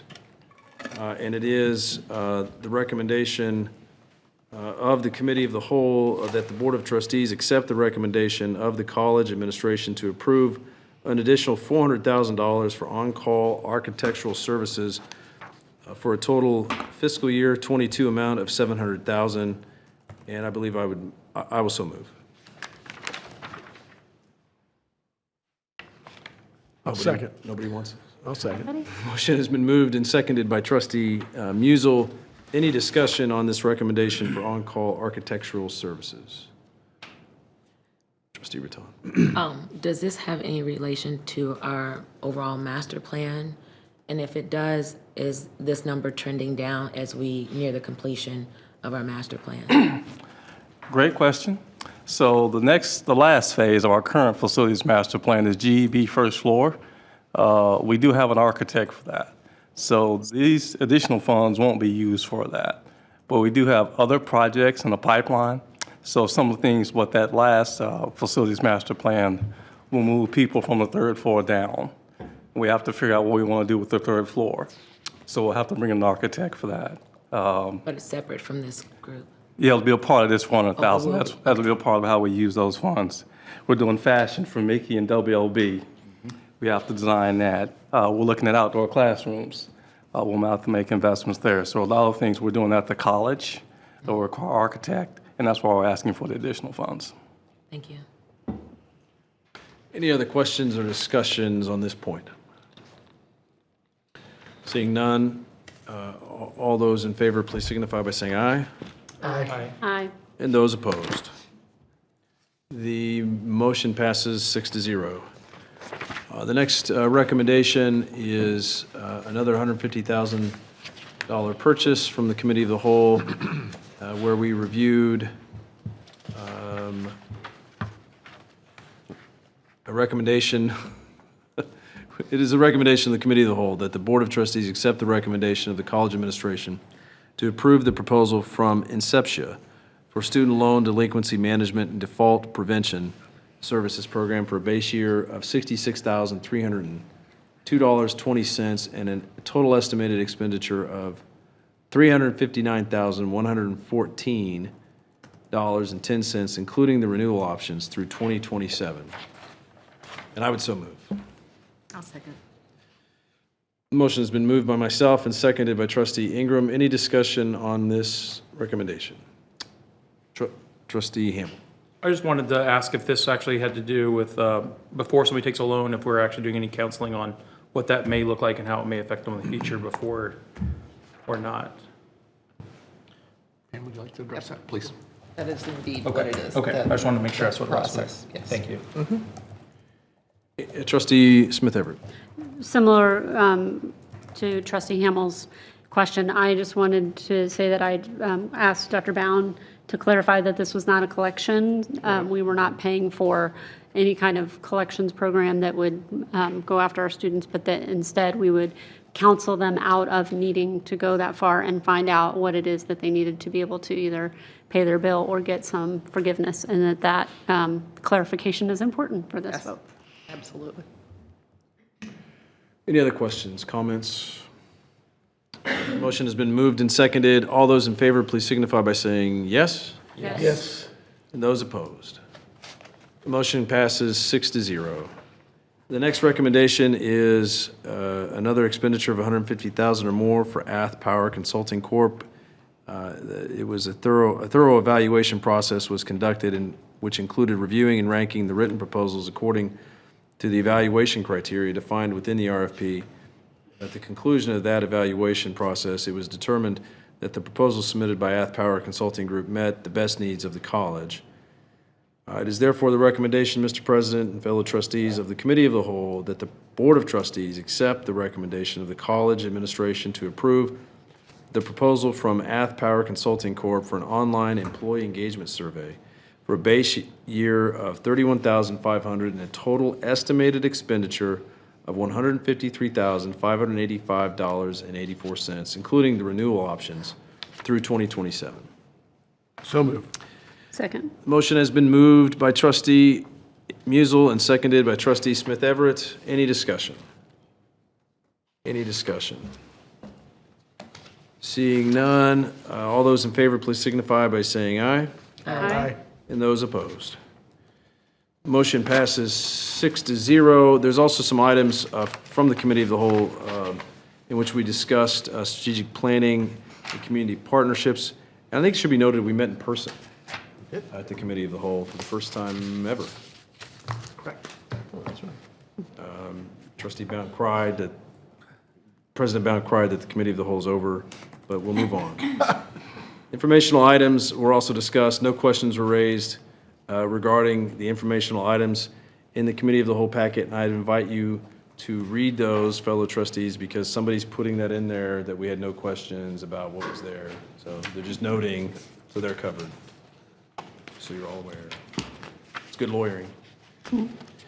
I believe that concludes the Committee of the Whole report.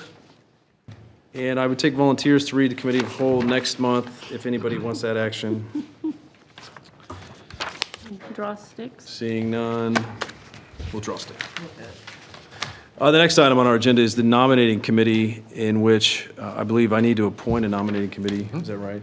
That is correct. And I think there's been some discussion, and I'm going to catch flat-footed and ask that Trustee Musel serve.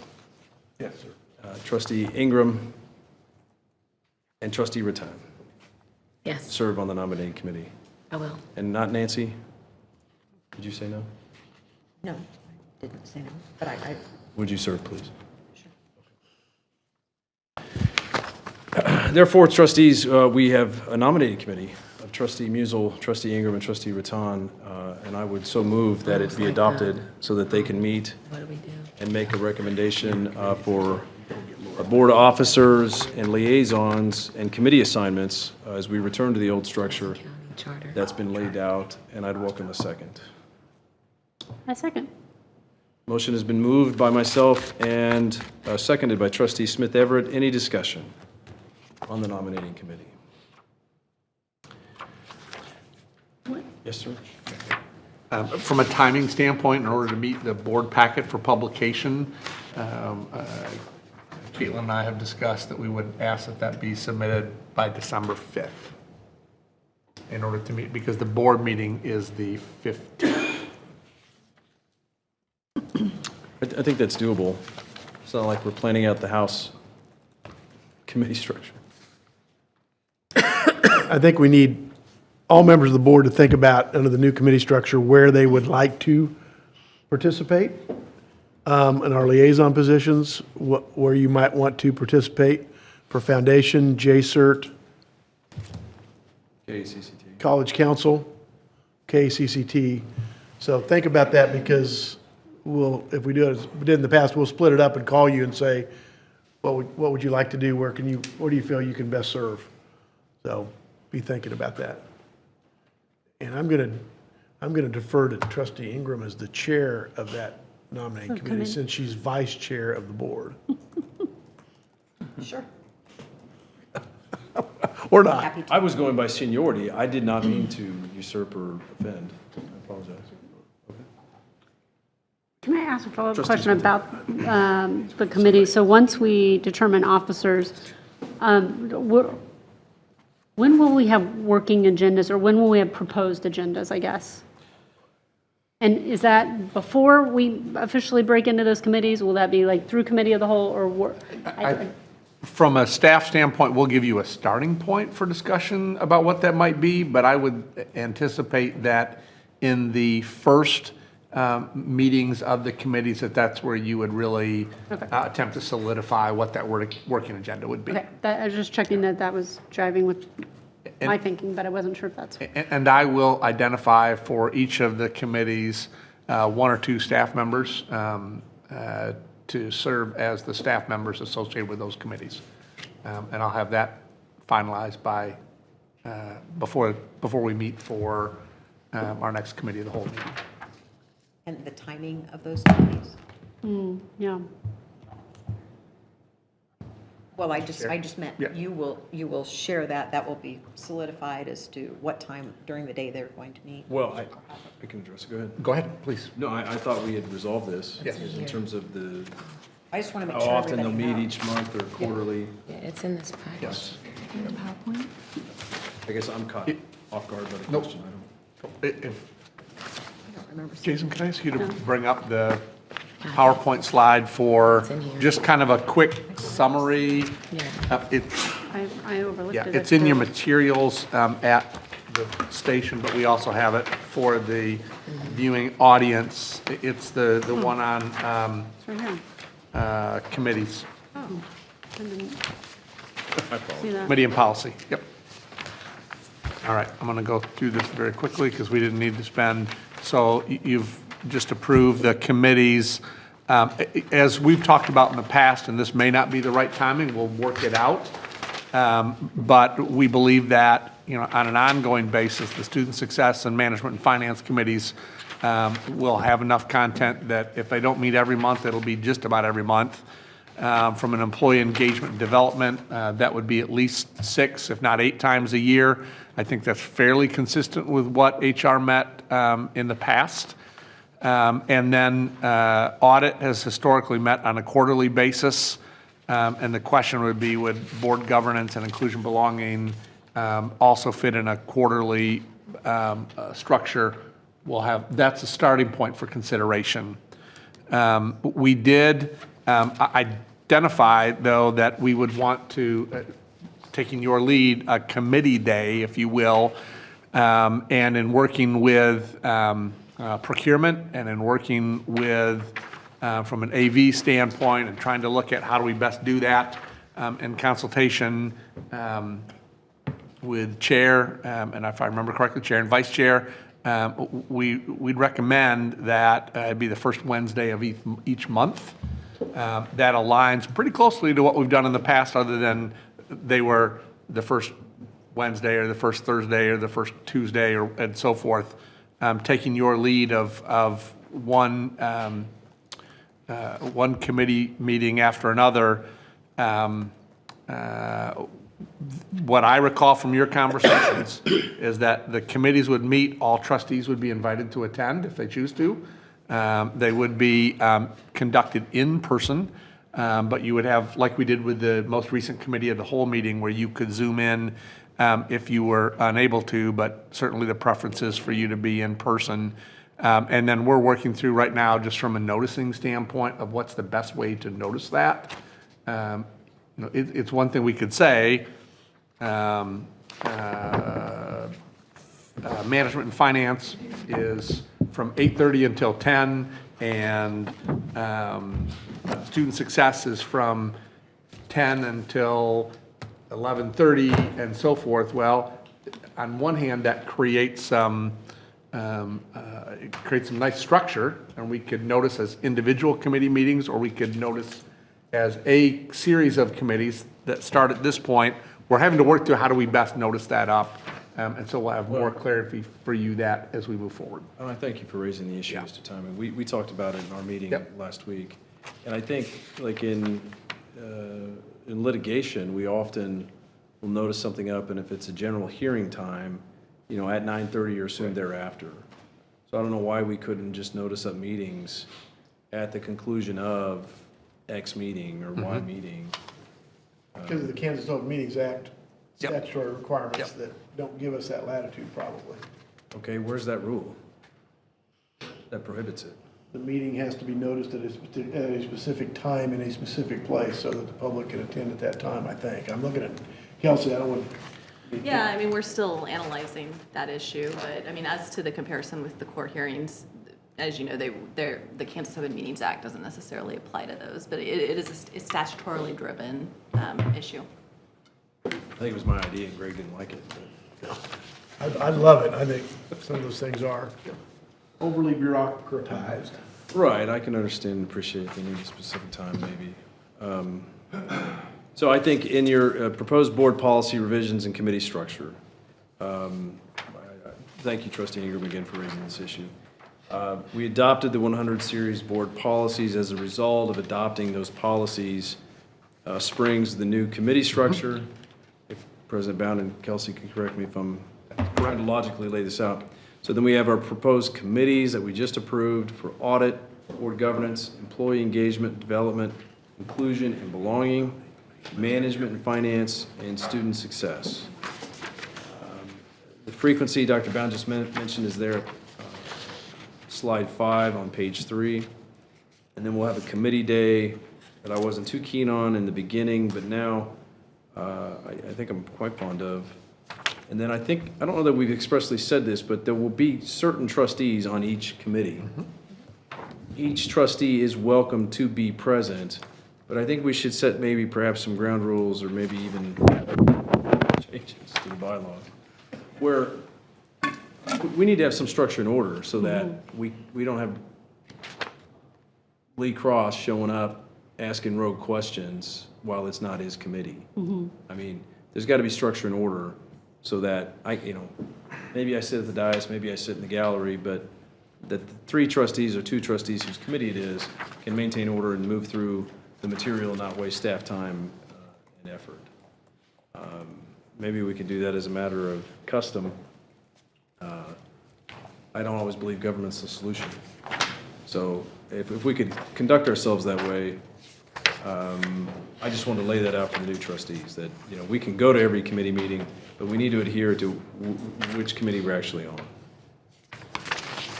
I think, Mr. Chair, yeah, do we have anticipated start time? It is the same. It's just a repeat. January the 4th, the next. I'm sorry, time of the day. I suppose we're open to suggestion. I think we were thinking 8:30. Okay. That's open for discussion. This may be a free-range meeting right now, but what do you think?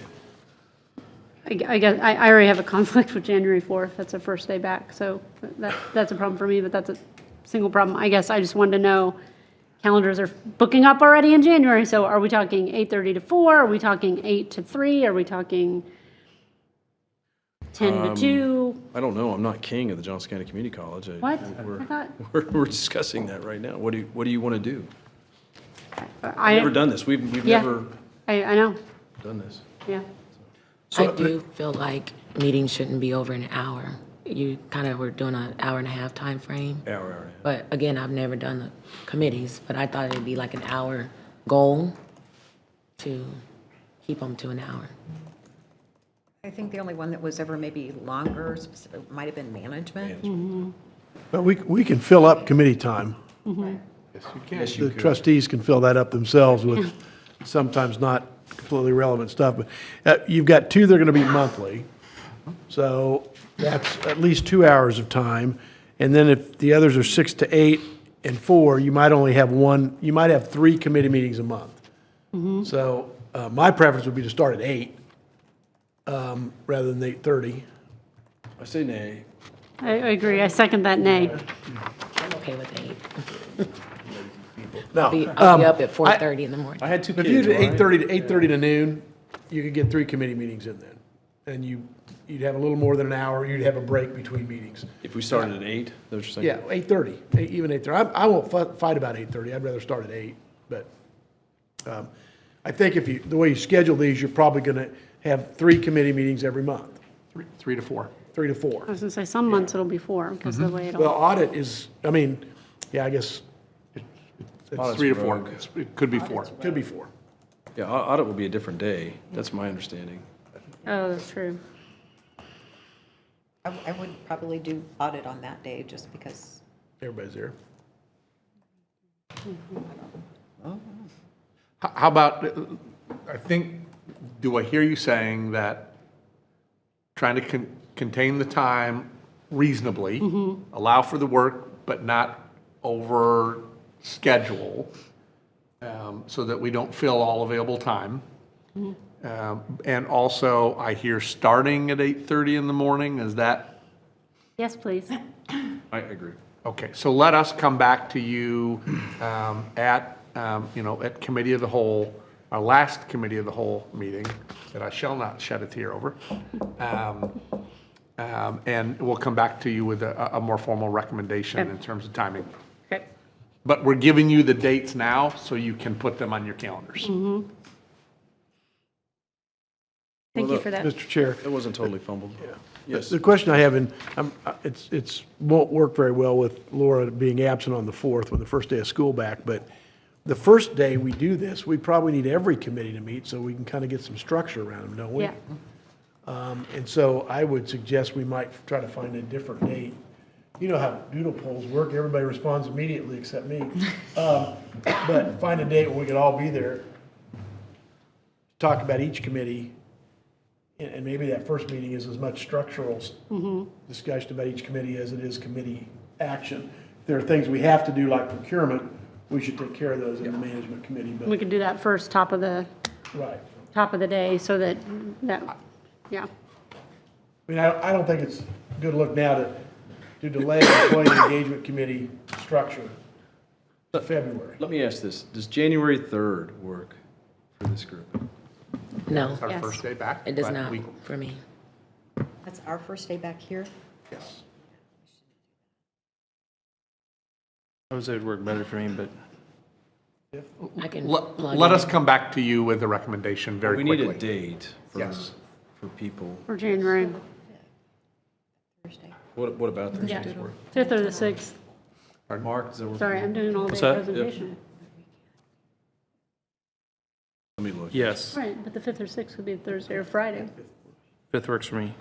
Yep. And then we can go to the college, we can go to the basketball game afterwards. I think, hopefully my son's in a January 2nd bowl game, so.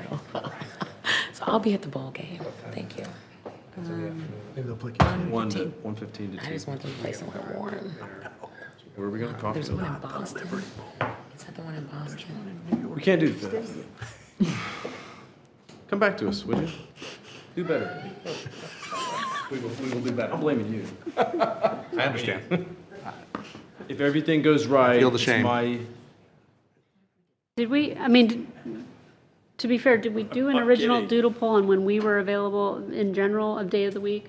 I was waiting for that, so I was no, we didn't. That's my fault. surprised I by dropped the ball on that. Wednesday being picked. I didn't know if we had gotten consensus about that, so. No. I made the decision, the administration presented it to me, and I made the decision on the Okay. first Monday. We had a series of conflicts and dates with respect to getting material ready for the board packet, right, on the Tuesday, Wednesday, Thursday schedule that was presented. I think, with all due respect, everyone needs to get their minds around the fact that we have this new structure and there'll be new dates. So we're going to have to find one, and whether or not you all can be there, we need to pick the dates. So, We will come back to you quickly with, we didn't put it out for doodle. I made a call. That was my fault. That's all right. But okay, we will come back to you. Let us I come back. think we're all okay with the Wednesday date. yeah, it's It's just the literally January just that 4th happens first to week fall- back okay. is really, Day It back. was a good idea to have Congested everybody week, I meet, mean. have all the committees meet.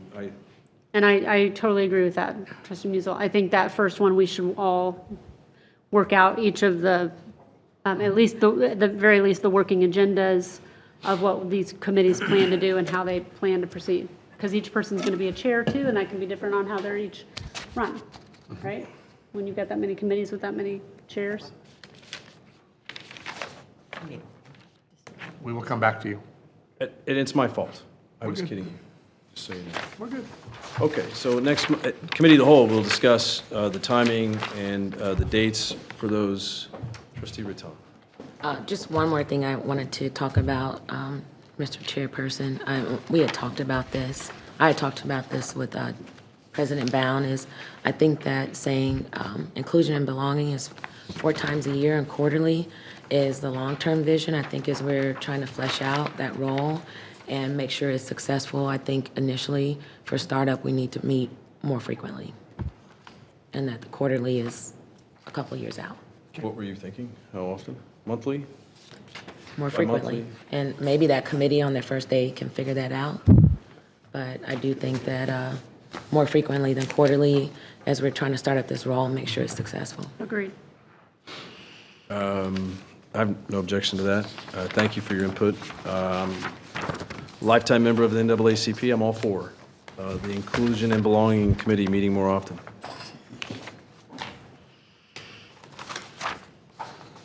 Is there any other discussion on the proposed policy, board policy revisions and committee structure before we move on? Seeing none, the next item on our agenda is the president's recommendations for actions, and we'll start with the treasurer's report by Trustee Smith Everett. Thank you, Mr. Chairman. You can find the treasurer's report on pages 31 to 41 of your board packet. For the month ended September 30th, 2022, some items of note include page 1, which has the general post-secondary technical educational funds, which are in the primary operating funds of the college. The general fund unencumbered cash balance was $106 million as of September 20th, 2022, and a decrease of $2 million from the previous year. Expenditures in the primary operating funds are within approved budgetary limits. It is a recommendation of the college administration that the Board of Trustees approve the treasurer's report for the month ended September 30th, 2022, subject to audit, and I can make that motion. Second. Motion has been made by Trustee Smith Everett and seconded by Trustee Musel. Is there any discussion regarding the treasurer's report? Seeing none, all those in favor signify by saying yes. Yes. And those opposed? The motion passes unanimously. Dr. Bound has brought it to my attention. I forgot to take a vote on the nominating committee. I made a motion, and I believe Trustee Ingram had seconded it. Smith Everett. Smith Everett. Can I just take the vote? Yes. I apologize. Any other discussion on the nominating committee? All those in favor, please signify by saying aye. Aye. And those opposed? The motion passes unanimously. I apologize for skipping that. Thank you for bringing that to my attention. The next item on our agenda is the monthly report to the board by President Dr. Andy Bound. All right, well, thank you very much. I'll jump right in to keep us moving along. I'd like to first, I earlier acknowledged that Dr. Judy Korb is with us and will be serving, returning to join us.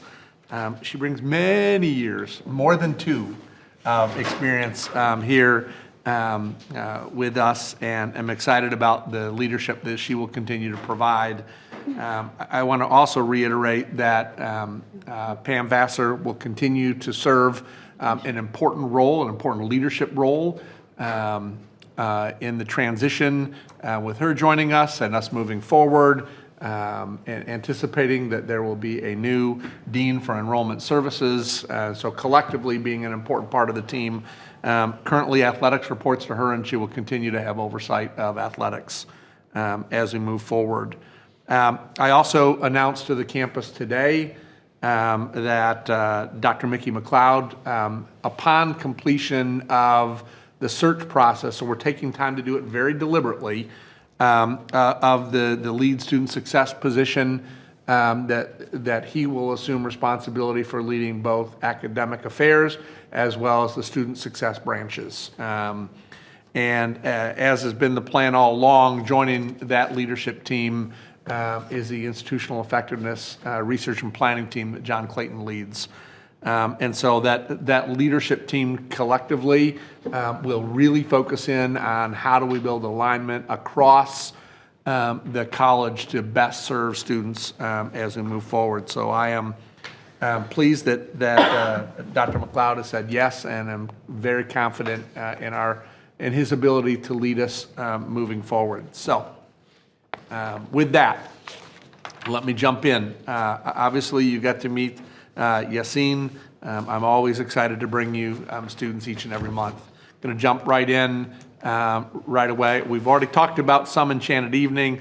Again, I think there's one thing that I would like to draw to your attention.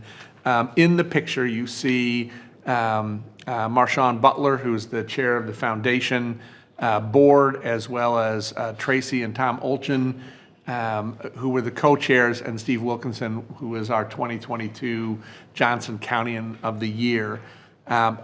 He was recognized not only by us, but also the piece of art that they're holding in the center of the screen is produced by one of our students, Fernanda Fregoso Torres.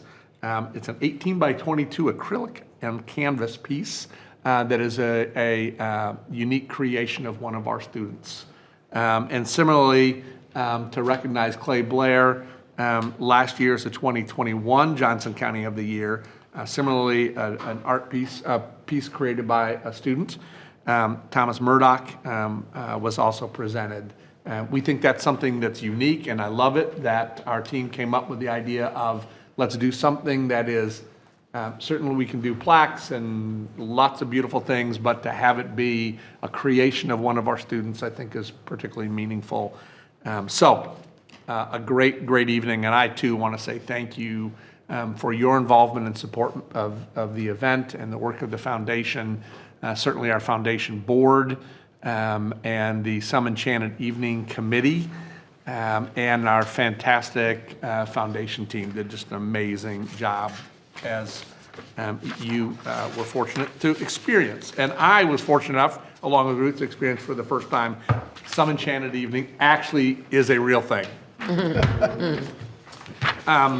So here's some numbers that I'm pretty pleased with our team about, and that is that when we look at fall enrollment, we are literally flat to where we were last year.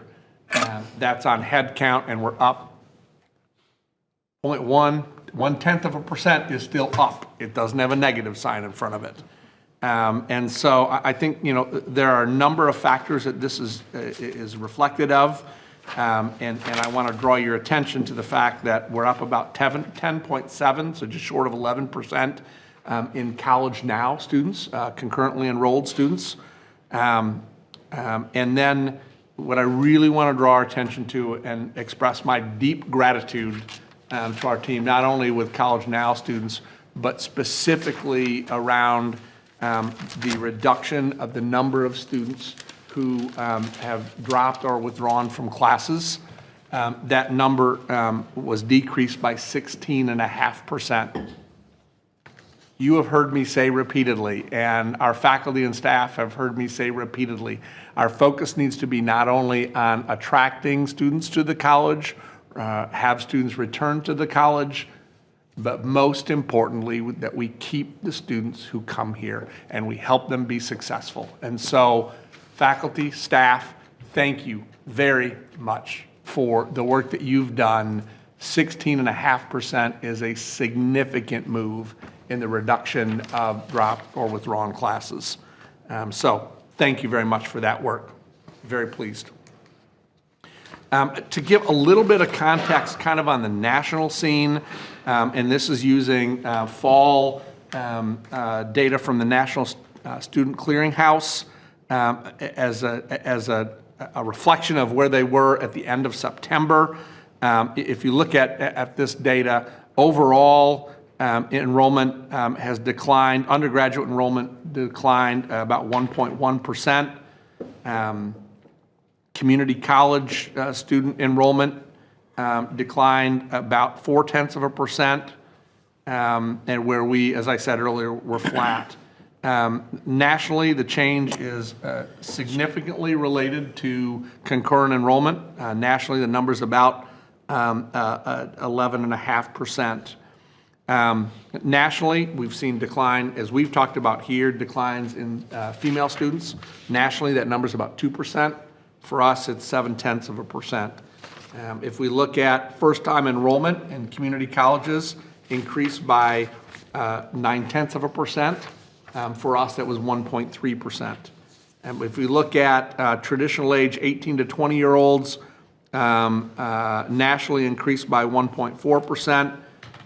And our students, we characterize it as 18 to 21, increased by 0.6%. And then nationally, we saw 25 to 29-year-olds decrease by 9.2%. For us, it was 7.4 or 8.1%, depending on which subset of the group you look at. So wanted to give you a little bit of a national context relative to where we are. So if I can interrupt you. Yes. We're ahead as far as the JCCC census compared to all the national trends. We look good. We're ahead or beating. Yep, we look good, yep. Except for first time. First time, oh, except for first time, right. Yep. That's a stigma. All right. Okay. And then if we look at spring enrollment, and I want to just caution us, we're very early in the cycle. Lots of movement will still happen. But if we look at where we are right now compared to this point in time last year, we're 0.3% down in head count, 0.6% down in credit hours. If we look at where we were at the November board meeting last year, we were down 2.8%. But again, we're very early in the process. Lots of work will happen to influence these numbers. But wanted to give you a quick snapshot of where we are from a spring enrollment standpoint. Thank you. Yep. All right. And then continuing to look at continuing ed.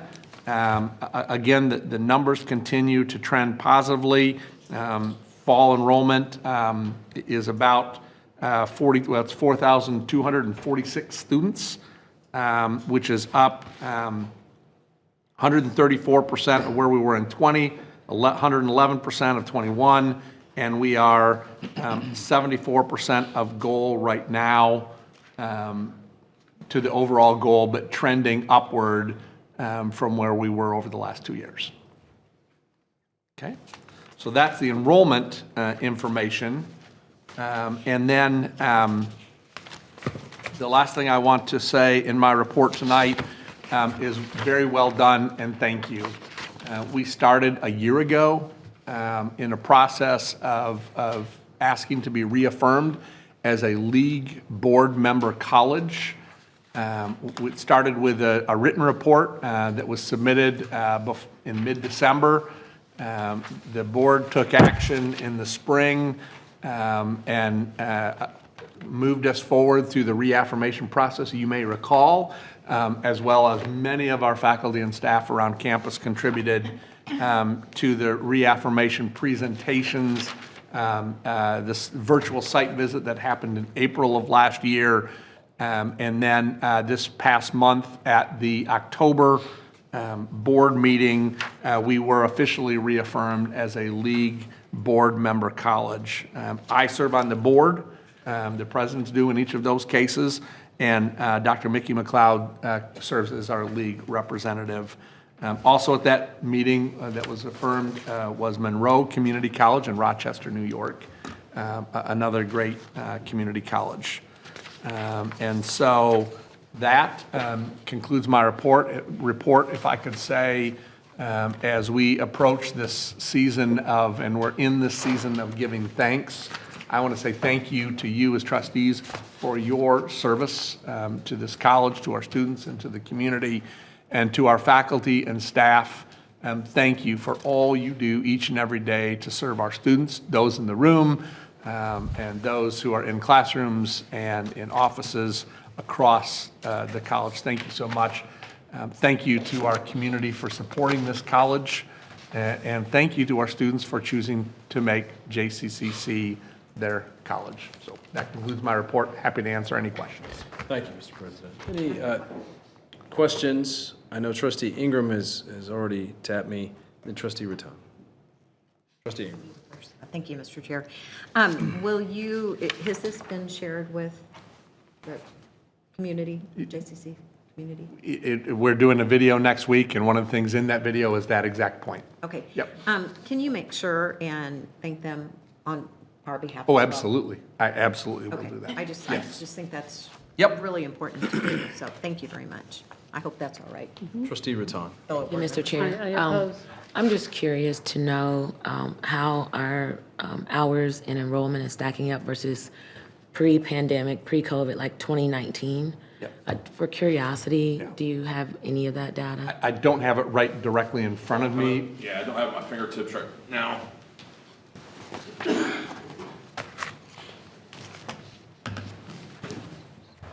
John Clayton, Executive Director of Institutional Effectiveness. I don't have that at my fingertips right now, but I can get that and provide it to Dr. Bowden to give to you guys. Yeah, I know we're in our We're new down a normal. little bit when you compare it to pre-pandemic as is expected. We've been doing a little bit of initial research, and everything has returned to kind of that normal downward trend of what community colleges were experiencing, which was about a 1% to 2% down every year. And that's just, we've gone back to that trend, which was pre-pandemic, but I can get you the actual Thank data. you. I'd just like to know. I know we're in the new normal, but It's a good question. John, if I may, how far back do you want to go, Trustee Raton? just, 5 I always want to years? see 2019 versus If we today. could, I'd like to see 5 years, if I That's- could, John. And I know Dr. McLeod can speak very intelligently and poetic on this, that we've essentially stabilized our enrollment from previous like recession highs 10, 12 years ago, and now we're beginning to normalize, as you say. Yes. I was trying to frame that in my brain, so I'm parroting back what both of you have told me. Is that right? That is correct. Yes, that's correct. Any other questions for John or Dr. McLeod? Trustee Smith Everett? Thank you, Mr. Chairman. I was going to say, I was trying to make it work on my iPad, that I think that would be an important component to add to the student success agenda, is a much deeper dive into our enrollment and some of the things that we don't often have a lot of time to really disaggregate, but to understand over the last 5 and 10 years probably what those national trends are versus us, and then who we're losing, who we're gaining. Because those are things that, like when we go to these conferences, some schools can very well articulate exactly who those students are and who they aren't. And I don't feel equipped to know that myself, and I think that would be a really important learning component for us, and to embed it into our Student Success Committee so it's a regular ongoing part of that committee's work. Thank you, Trustee Smith Everett. I'll just say, one of the things I found interesting, I got some data that was, I think was in one of these books at one point in time, and it showed our trend going up from 99 through, I think it was 2011, and it has been a steady decline. I believe we're about where we were in the year 2000 right now on hours, I believe is what I saw. Or maybe it was last year's data. So last year compared to 2000, I think was flat. So. I think that's right. I mean, it's done this, folks. Yeah. I think, can we start saying again, it's countercyclical? Yeah, last year. It's counter, Yeah, okay. any other questions for John, for Dr. Clayton? Mr. Clayton. Mr. Clayton. All right. Doctor. I did that once. Doctor. Thank you, Mr. Clayton. You refusing your honorary degree? Great tie, though. It's K-State PhD. What color? I never do that, I don't know why, I apologize. That concludes Dr. Bound's report. Any other questions for Dr. Bound? Any other questions for Dr. Bound? Seeing none, the next item on our agenda is new business, and as I'm sure you're all aware by now, Trustee Joy Costin has resigned last Friday, her resignation was effective immediate to that day. That was November 11th. Trustee Coaston had made Dr. Bound and I aware prior to that meeting, and so we were aware. We couldn't publicly announce it, but she had resigned for personal reasons, and we have worked to develop a timeline. Dr. Bound and his staff has worked in consultation with me and frankly Trustee Ingram to set up a timeline that very closely parallels what we did to my memory when former trustee Chair Melody Rail resigned, and then I believe we copied very nearly verbatim for what we did when Trustee Drummond resigned in 2016. And Trustee Musel, I think, may have been around for another resignation and appointment when Trustee Lindstrom was appointed in 12. And so, fellow trustees, we've developed this timeline to follow what we did when we appointed Trustee Sandate in 2016. It was my desire that we follow as close as possible to that timeline. And it was a pretty quick timeline. I think, I'm not sure you've seen this before, but it's there before you now. Does everyone have it? Okay. And so I would take certainly counsel from Dr. Bound and Kelsey Nazar as to the propriety here, but I'm going to open, I think I'll ask for a motion to adopt this. So you should ask for a motion to add it to the agenda. First. Mr. Chair, I move we add the proposed trustee replacement process to the agenda for action. Under new business, is there a second? Yeah. The motion has been moved by Trustee Musel and seconded by Trustee Ingram. And any discussion of this timeline, and some of you may be seeing it for the first time, so I understand if you do have questions. This is just adding it. Claire, we're just adding it to the agenda right now. Oh, So you don't oh, want we to have to open an vote honest to add debate? it? Well, I want to do that, but first you have to put it on the Just agenda. want to add it to. Yes, sir. All those in favor, please signify by saying yes. Yes. Yes. All those opposed? The motion carries 6-0. So now we have an agenda item before us regarding the new timeline. I was kidding. You know I was kidding. I know. Just for the public, so they're aware of the inside joke. Now I believe I can ask for a motion to adopt, right? That's correct. The information before you. May I have such a motion? Mr. Chair, before we get a motion, because I don't want to have to do an amendment if people would agree with this. I mentioned, I sent an email to you and Dr. Bound. The timeline's the same as the other ones, but this one happens to fall on Thanksgiving week. So we announce it tomorrow, and then we are into the weekend, and then we're into Thanksgiving week and another weekend. I'm not sure it gives enough time for the public to know. So my suggestion would be, and a lot of this will fall on Caitlin, is that we extend the application deadline to the 7th, 2 more days, so it doesn't fall on right after the weekend on Monday the 5th, and we distribute materials to the board on the 9th, the Friday, and then we will narrow the candidates still on the 15th. But that gives us the weekend with the materials, and then that to the 15th. So I just want to give a couple extra days for the community to decide, for people to decide whether or not they might want to apply or ask somebody to apply, and take into account that the Thanksgiving week takes a week for some people, and it certainly takes 2 business days out for others. So that's my only suggestion. And I don't know, that puts the burden back on you to get it out in 2 days, but we're getting it out in 2 days at this one anyway, right? Instead of the 5th and the 7th, it'd be the 7th and the 9th. So that's my suggestion. And we still end on December 19th. It Everything else stays doesn't the mess same. with the overall, yeah. I have no problem with that. Does anybody have any objection to what Trustee Musel's suggesting, recommending? How would we handle this? Do we have an official slate here or piece of paper to put into the packet, into the minutes? You're doing that? Yep, I can put You've this and just interlineated, suggest you've those two written it dates. in? Okay. I'll try a Can I- motion, Mr. Chair, if you'd like.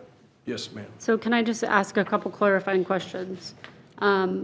So we're doing this tonight. I guess, do we have to vote on a resignation, or is it just, We do not need to Okay. vote on a resignation. okay?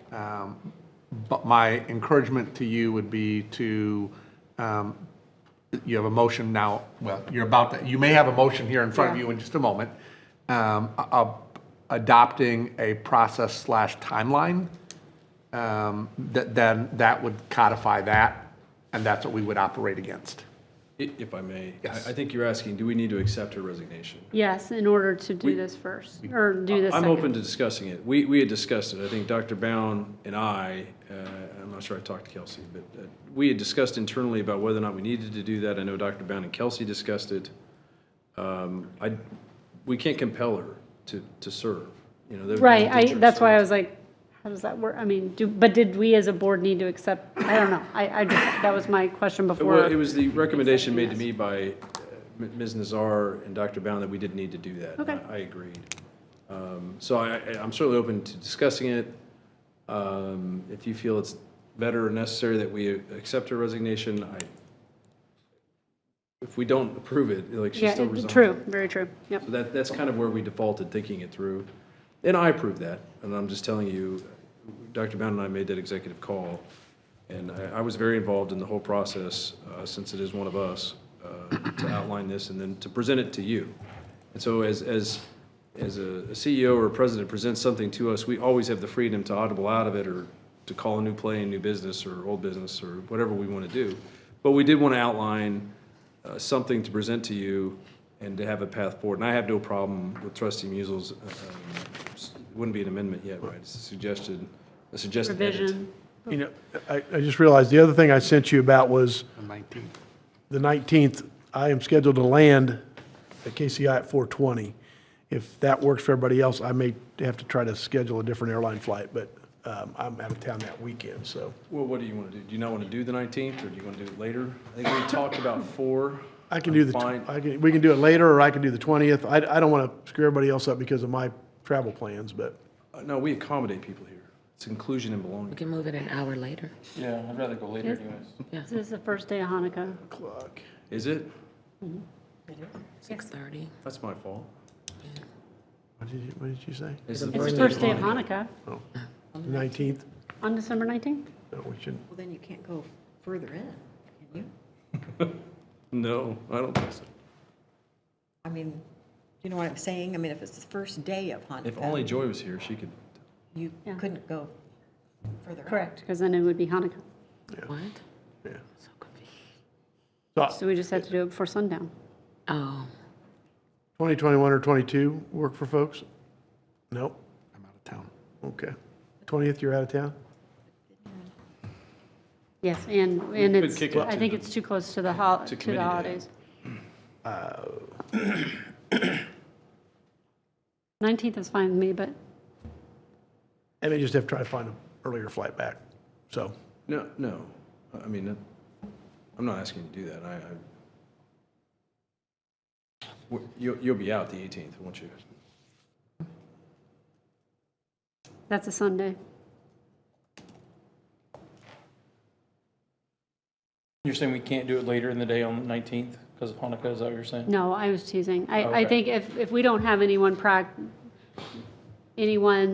practicing on the board, it would be, if staff needs to take that, then they could, right? We might disqualify, or we might have a candidate, though. Well, we could get True. them in earlier, right? We Well, get them at the we 5 could do o'clock before, mark, yeah, we could do those before first. sundown, Why and don't it we- would be, Oh, we're It begins at sundown on the 18th, continues through Oh, okay. sundown My on the calendar's wrong. 26th.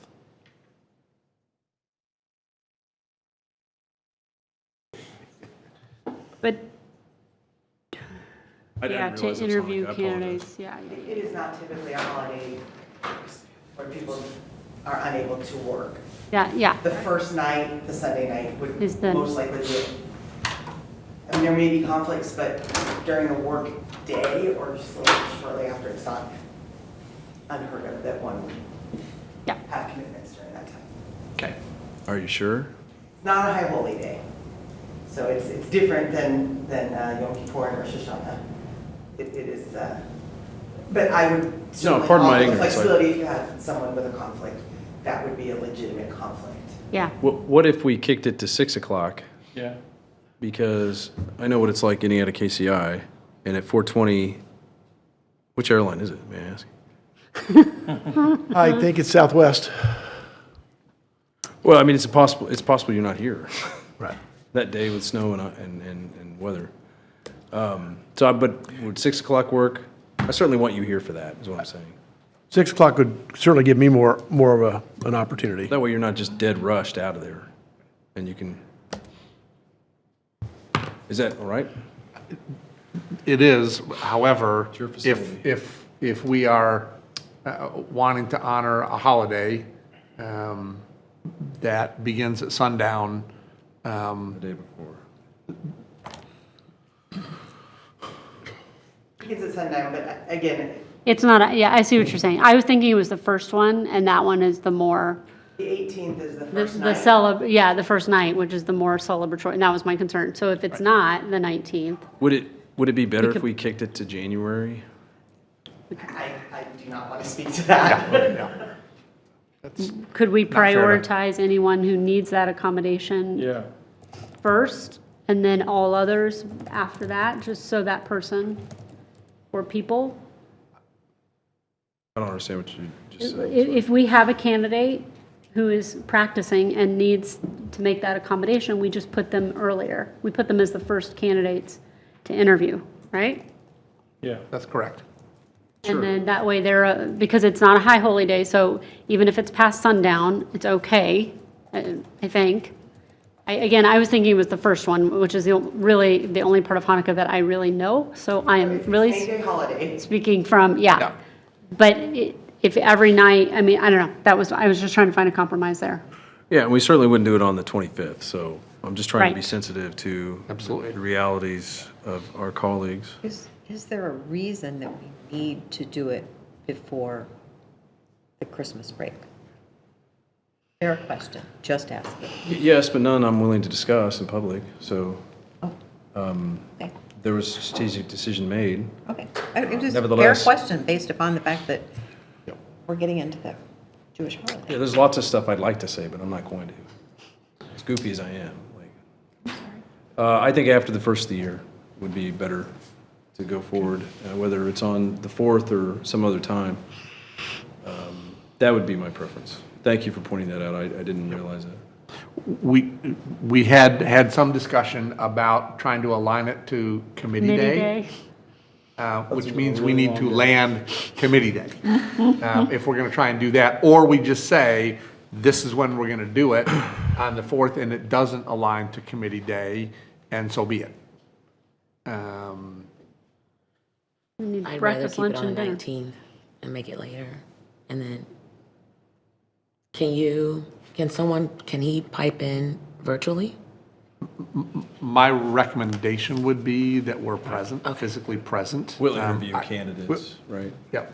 Then they'll come This forward. board, I will get here on the 19th. Let's do 6 o'clock.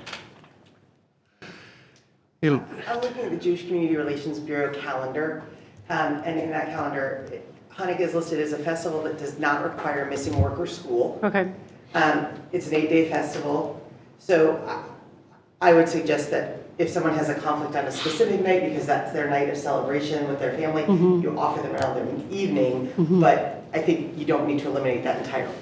okay. Thank you for that. I think that's fair. Yeah, thank you.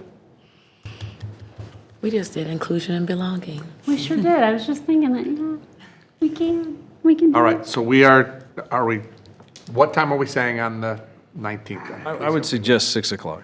I'm good with that. I'll just explain, for those of you who haven't been through it, All right. how many people we decide to interview, what the quality of the pool is when we get the applications. You may want to interview 6 or 8 people, and if you're going to do 25 minutes each and 5 minutes between them, then we're here late. I'm willing to do that, and I think it's a very important role. It'll be the toughest vote that you take that you haven't done it before, when we you be pick fair? one person. Wait a tick.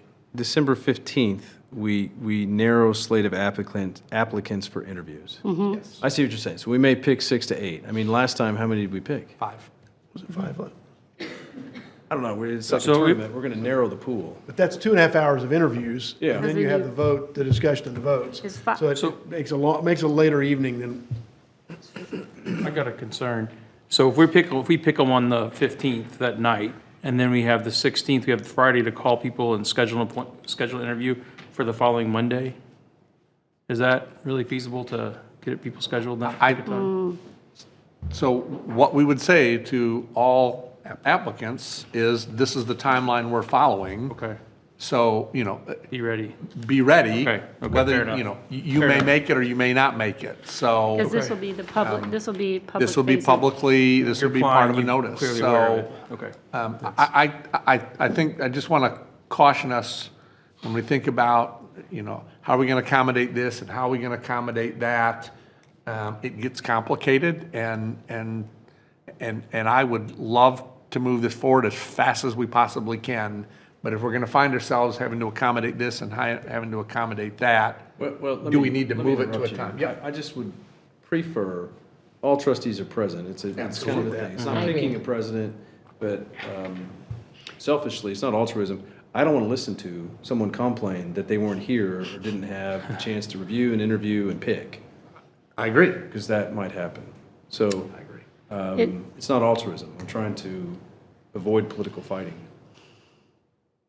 Is moving it up to 5 o'clock reasonable for your travel plans or an adjustment so that we could, if we are, what'd you say, 30-minute interviews is what you did in the past?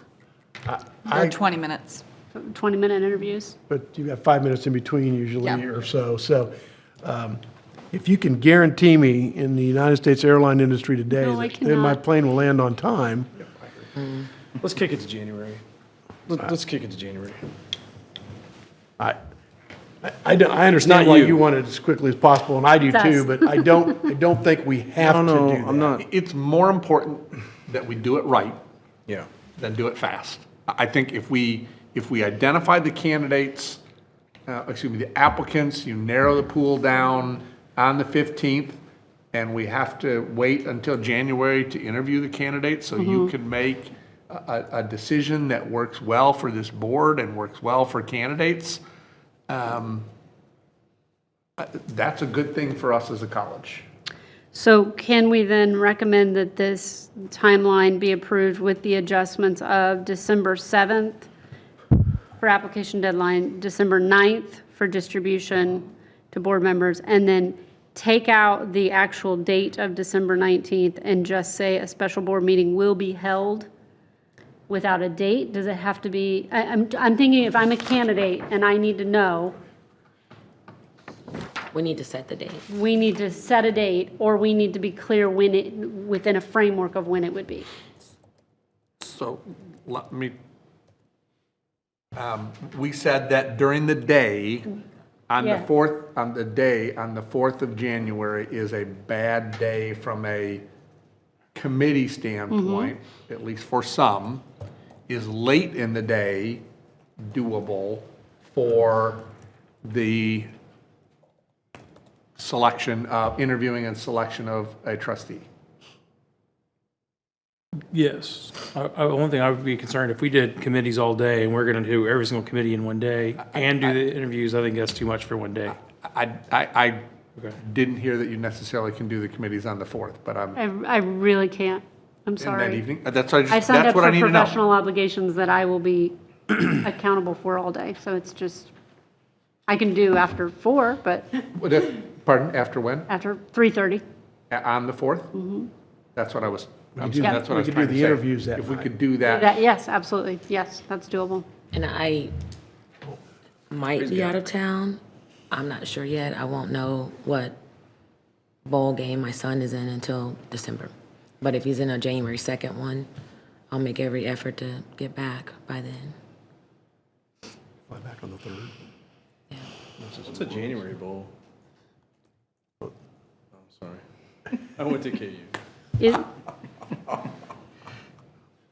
Is moving it to the following week untenable for staff? I'm already feeling horrible about everybody that's having to sit through this right now. While let's Do the poll. 6 of us figure this out, my apologies. But we need to, if we're going to do the front end of this process, we got to get a date. Yes. You do the 9th, Yes, January 9th, do the interviews, starting at 5.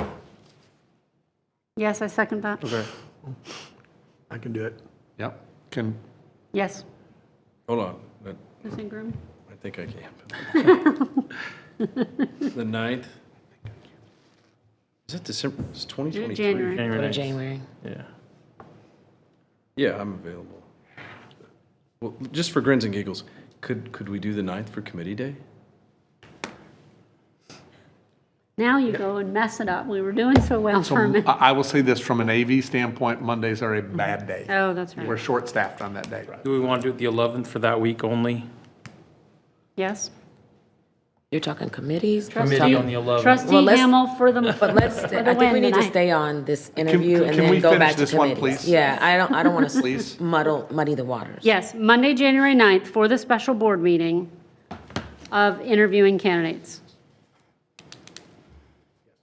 Okay. Sweet. Now can we bring forth a motion to approve this with its revisions?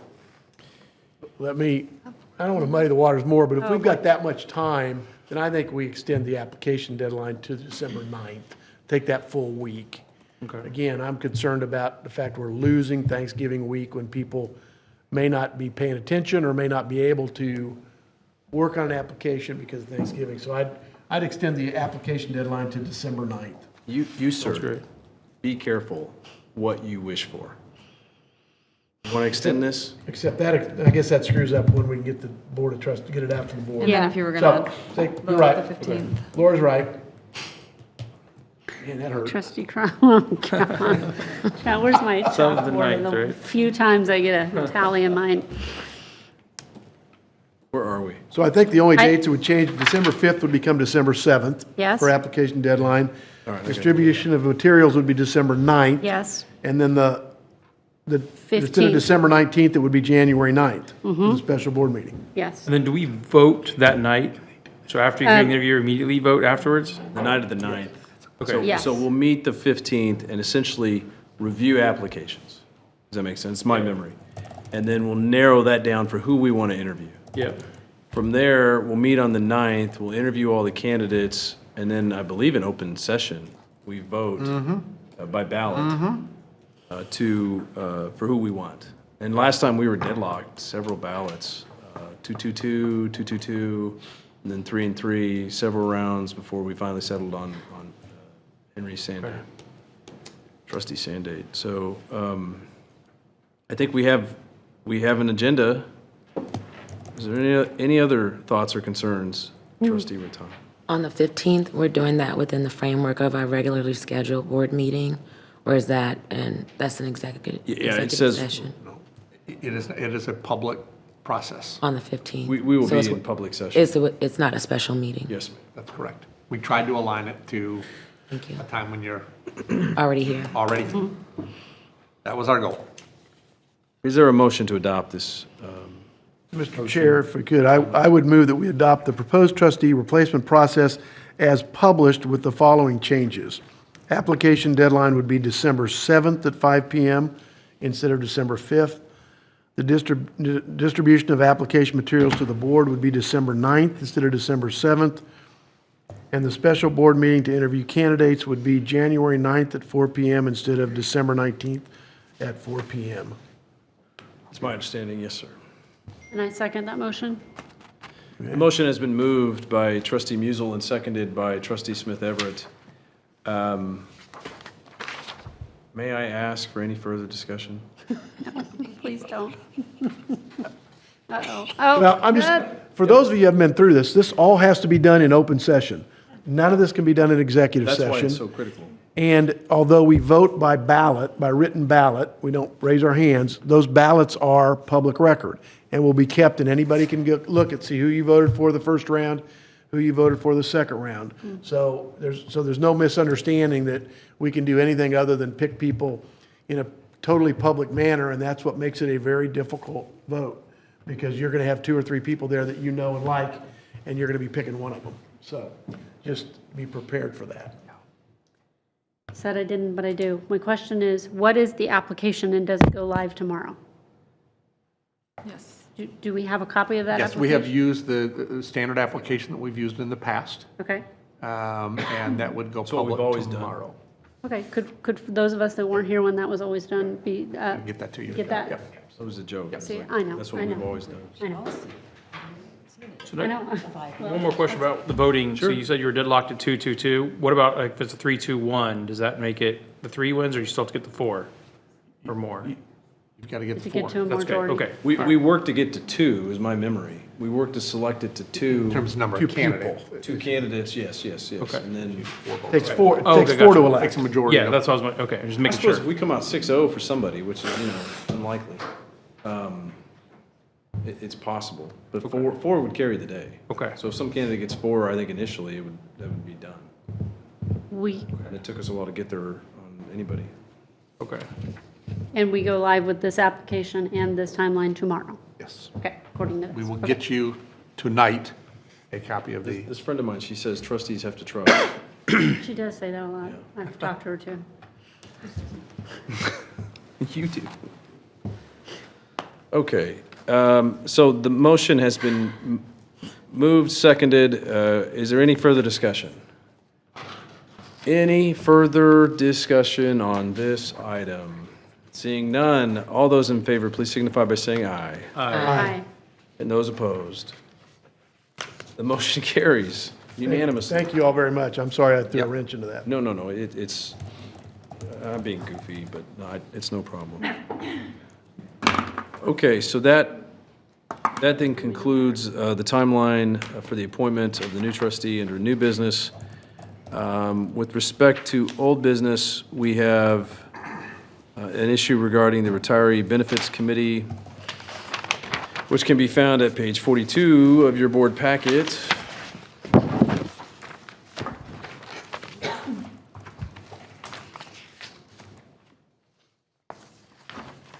And I had asked Dr. Bound to again present this to us.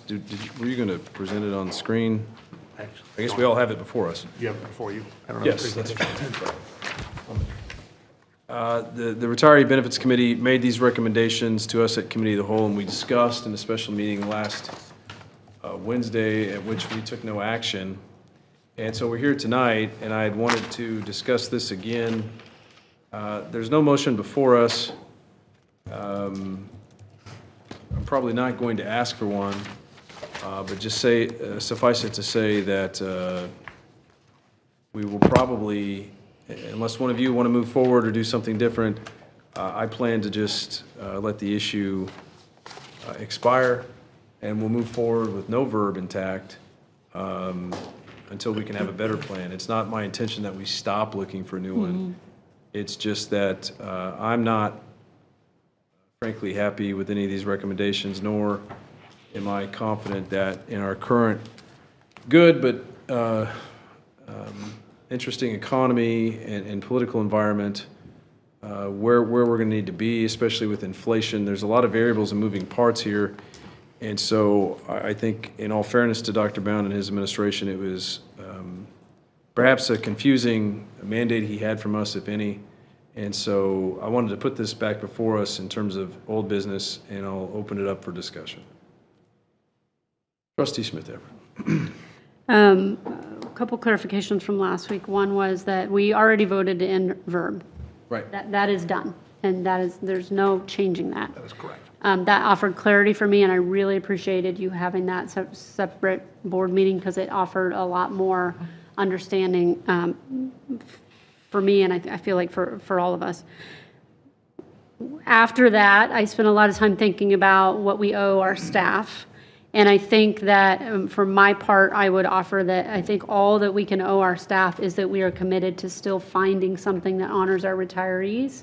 I've asked multiple times for people to say to explain what verb was sold as, what it was promised, and I get really interesting responses, and it really varies. So I think we have the opportunity to turn to the next chapter of what the iteration would be, that we would offer employees upon retirement as almost another benefit, or whatever we end up, I don't want to call it that, whatever it becomes. So my aha after that meeting last week was, we have a new committee structure in place. And when you go to the conferences and you listen to the way different colleges do things, one of the colleges that really talked about taking on shared governance talked about how board members have to be educated, but also staff members have to be educated on what the board is responsible for, what we carry that they don't. And I think that that's probably where we are in this process. We need to take all the work that went into the recommendations that were given to us, honor that, and then put it through our committee process so then we can sit down with those that created those four proposals and iron out what actually would be reasonable and feasible from our standpoint, because it's different. Staff don't have to worry about what taxpayers are going to say the way that we do. And then find a compromise from there. So all that to say that I just wanted to say publicly that I'm still committed to us finding something that honors our retirees with their extra leave. And I think that we have an opportunity to still find an agreement. I don't know what that is, but I think that we can take what they did and bring that group to our committee and then work out from there how we can come up with what that would look like. Thank you. Any other comments, discussion? Well, I agree with that. As I spoke last week, I don't think we're in a position where we can do anything now because we have two of the three legs of our employment compensation policy are unclear now: external competitiveness and the fiscal obligation of the board. That being said, and I'd asked Dr. Bound this last night by text, and Colleen, I think, is we have this ongoing issue of inequity between new employees and existing employees, and we're going to review that on a department by department basis. My question was, can we accelerate that or have an idea of a time frame so that employees know that we are addressing it? And I think, Colleen, you may be prepared to answer that. And my other question is, again, for the committee structure, but for HR, for Colleen and her team, when we adopted the new pay table, as one trustee, I'll tell you, I didn't have any clue that by adopting it, we would create internal equities that might cost us another $1 million to bring people up so that they were treated the same, so that there was equity internally. So I'm troubled by that I don't understand that, and that whether we could, does the pay table get revised such that new people coming in aren't getting a higher salary than people who have been here with the same level of experience? My first question is, what's the timetable and how can we accelerate it so that folks know they're going to be looked at sooner rather than later? I think last week we talked about 18 months to get through the entirety of the potential. Compensation plan. Trustee Ingram. And the fact that it's 18 months after we begin this, I mean, we still have a process to go to before we can begin that 18 months. So in my mind, acceleration is extremely important. Well, we're doing the RFP, right? But you're doing the internal department by department review. We're doing that internally. That's not the consultant, if I remember right. Colleen, could you please introduce yourself? Yeah, Colleen Chandler, Interim Vice President of Human Resources. So there's a couple of different components to this that I think are important to make clear the distinction and sequential nature of it. So we have the internal equity component, and we also have the job laddering, the career laddering, job family component of it. And so what I was speaking to last week is to look at the internal equity component first, separate and apart from the career laddering and job family piece, which is the 18-month component. Mm-hmm. So what we have the ability to do is to look at the years of relevant experience for our current employees based on our current tables and adjust those individuals to account for their relevant years of experience up to 20 years. And then pay them according to that based on our current pay tables at the current level that they're at. So no adjustments at this point in time based on the career laddering, job family work that needs to happen. So that could be the first piece of it. Then separate from that, Nancy, to your point, or Trustee Ingram, to your point, We are working through the RFP process to identify a vendor to develop the architecture. And that would be the second piece of it, where we would, once that's developed, we take the individuals who've already received the internal equity adjustments based on our current structure and plug them into the new structure, adjusting their pay levels accordingly. Yeah, the 18 months was on the RFP. I apologize for that. So I don't know if we got a timeline for when you would get the department by department review of internal equity. But if you did it tomorrow, it would be best for employees, but it would increase our salary line in a manner that I don't think was ever anticipated. So that, maybe that's water under the bridge now, and we just need to get the internal equity done as quickly as possible. But I want us to recognize from the fiscal side of it that this is an internal equity where everybody's going to be adjusted up, right? Nobody's being adjusted down. Correct. So if however many people are going to be adjusted up so that it is, equitable internally, that's another amount on our salary line that I didn't understand the new pay table would create that issue. May I interrupt you real quick? And I agree with you. I didn't fully understand it either. The internal equity study is different from our compensation study that we have that out too, right? Yeah, the job, family, career laddering piece is the component where we would take the jobs to market.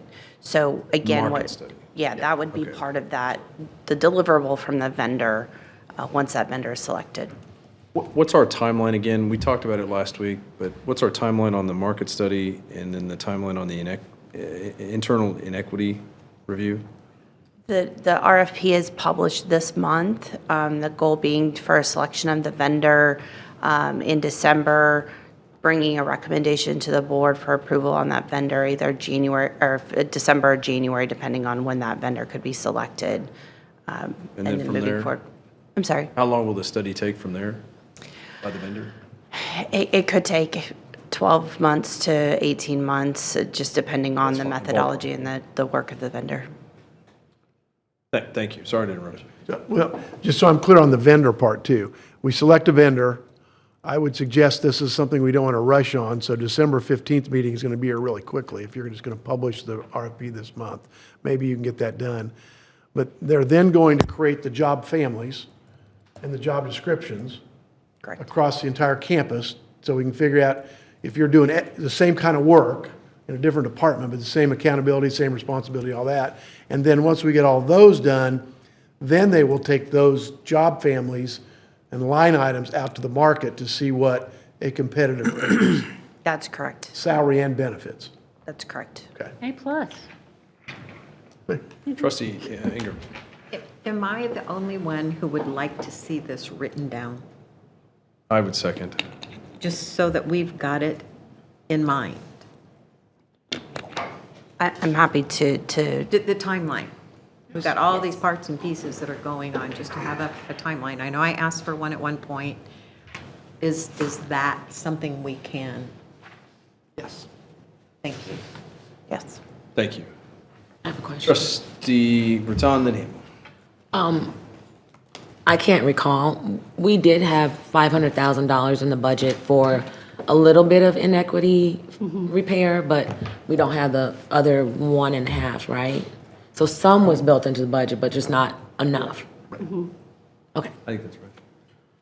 Is that it? Yes. Trustee I just wanted to ask. Hamel. Okay, so as I understand, we spent just shy of $2 million when we created the new table. So $700,000 approximately was for moving all the tables where they needed to be, putting $15 in place and everything. And then we spent another $1,200 to basically incorporate that with the amount of time in the job, right? And that's what we initially spent, is that correct? So there was a component of the movement in July, effective July 1. There was a component of bringing everyone to the new table. So, for example, with the new $15 minimum, anyone who was at a pay level 50 receiving less than $15 an hour came to $15 an hour. So there's that piece of it, putting them at the minimum on the table. Then there was a second component where we brought part-time individuals to the second quartile, because you may remember that I spoke last week too. We have historically not brought in, we brought part-time employees in at the bottom of the grade. We have not factored in any experience for them prior to that recent change. Historically speaking, part-time individuals came in at the bottom of the pay level. So there was adjustment and internal equity and compression adjustments that were made for those individuals as well. So those were the two components that took effect July 1. Okay, so total those up, it's basically just shy of $2 million, right? That sounds about true. Okay. And so now, I understand that we were talking about doing we need a $2.1 million increase to fix the issues inside of a department as of now, and we're just doing comparison within the department. So what we've been doing since July 1 is when we bring in new individuals, with the change to the pay level, as we spoke to the change in the compa ratio. So prior to July 1, that came in at, I think, 96, 98%, whatever I said last week. And then now that they come in at 101% of the midpoint, to cap at 12 years. The 12 years changed. And so what we've been doing since July 1 is when we bring someone in at 12 years, as an example, we bring anyone who also has 12 years or more experience, at least up to that level. And again, we're looking at that very limited within the department doing the same job. So that's been a really narrow focus. That's what we've been doing since July 1. What I spoke to last week in that 2.1 million is looking at everyone's relevant years of experience across the board and putting them into, placing them, they're already in the new table, but placing them at the pay rate within their current level that's reflective of their current relevant years of experience, based on that current pay rate or the current pay range level, up to 20 years of experience, where historically we've been capping that at 12. Okay, so we're going to spend another 2.1 to fix these issues, right? Yes, that's Okay, correct. so then we're looking at $4 million that we spent to raise the minimum wage to $15 an hour. And then we're going to look at the laddering program in 18 months to 2 years before we get this in place. And one of my biggest concerns is that, we already look at the math department as somebody doing a similar job in the math department versus the science department. We're going to realize, we've been overpaying the science like 1% more than the math department. And so now we got to fix those issues as well. And now we're looking at even more money that'll be costing to try to fix these things again. That's one of my concerns, because just like we're fixing this here now, we're going to fix it again once we start comparing the departments, and we're going to be in the same boat. And so we've done a 4% raise approximately once we fix these issues, outside of our collective bargaining and everything that goes with that. And then we're looking at probably having to do it again. And those are some of my concerns with what's going on, at least. Any other discussion? Any other discussion? I agree. It would be nice to get a written summary. And we've got information that we went over at the special meeting last week. But trying to put all of these costs in one place about what we did, because when we eliminated VERB, we had an estimated one-time cost of $2 million for the 100 hours of sick leave converted to cash payout, right? So that $2 million was built into the pay table, and I think that's the $2 million you were talking about. And now we're talking about another maybe. Built into the budget. Built into the Not budget. into the pay table. Well. I'm talking about something different. It's a result of the pay table. We built in, no, not result of, but the result of a VERB elimination, we added $2 million to our operating budget for that one-time payout of 100 hours of sick leave, cash out. Correct. That's non-recurring. Yeah, it's one time. It's Yes, a one-time, yes. right. It is hard to get these numbers together. Got a bunch of them. But I guess my fundamental thought is the pay table, I didn't think the pay table was going to cost us millions of dollars simply for internal equity before we even looked at whether or not we have external competitiveness. And I don't know that we can undo that now. But I guess if we're going to do internal equity, then we ought to, and we agree to do that as a board, we should do it as quickly as we possibly can and bite that bullet. It will have an effect on me next year when we go into collective bargaining on the master agreement, which we will then do for the staff, because there have been benefits provided here that are over and above our normal annual increase. So, I don't know if that makes sense or not. Trustee Ham. The other question I do have is, so are we going to be doing any back pay for anybody that we feel like we didn't handle correctly? And is that part of the 2.1, or will that be No. an additional on top of that? No, there's no back pay built into that. No back pay will happen with that. It'll just be from here on out. Yeah. That's correct. Okay. Anybody else? Yep. I just want to reiterate that I think our committee process can help tremendously for us to flesh out what we need to have in order to be better equipped to make decisions, support decisions, agree with decisions, as well as helping our staff and our cabinet understand the portion that we carry, which is answering to taxpayers about our annual budget. Trustee Ingram. And I appreciate that completely too, because I think that's probably one of the pieces that our committees were doing that we didn't even recognize that they Yep. were doing. They were vetting out some of this information. You know, they were hearing about it, making a report to the board. And so I think there was probably more vetting than we realized, not to prolong the meeting here, but just, No, I agree. Because I've got stuff to say. Oh, So, are you done? I'm quickly finished. No, it's fine. Look, I think, I said this last week, and since we're revisiting last week, I think the administration is doing its best. As chair of the board, by your grace and God's will, I'm here to support the administration, as is my training per ACCT and KACCT. And I said it last week, and I've ribbed him today, but I would count him as a friend, even though we don't always agree, Dr. Bell. I think that they're doing their best. And Colleen, I don't mean to simplify this, I'm just a litigator. So I got to simplify things, boil it way down to understand it, and then build it back up. So these things that we've spent money on, let's go to career laddering and job family, and I barely understand that, but I know you all wanted it, and it was a staff request, right? Staff request, and I think Trustee Smith Everett last week talked about how our colleagues in K through 12, many of them follow a similar program. Is that right? Yeah, it's best practices within human resources to have this kind of structure. Best practices, how about that? So, okay, so we do that, which we approved. This board approved, correct? That's correct. It's in the comp plan, or compensation plan, as well as in the strategic planning goal 4. And, I work for Harmony, I work hard for it here, and I'm happy to take the time so that everyone is included and has a voice in the process. I feel that's more important, even if we disagree, that everybody understands where we're coming from and what we're doing. So I think, with all due respect, this board needs to look in the mirror as to what it's done and what it hasn't done, and what it has vetted and hasn't vetted. And Trustee Ingram and I promise you, have for the better part of a year pushed for this new committee system that you all have approved. I agree with everyone who said that the committee system will buy us more time to review and frankly shed responsibility away from a chair and a vice chair and a committee of the whole, so that there's individual responsibilities to pay attention and think.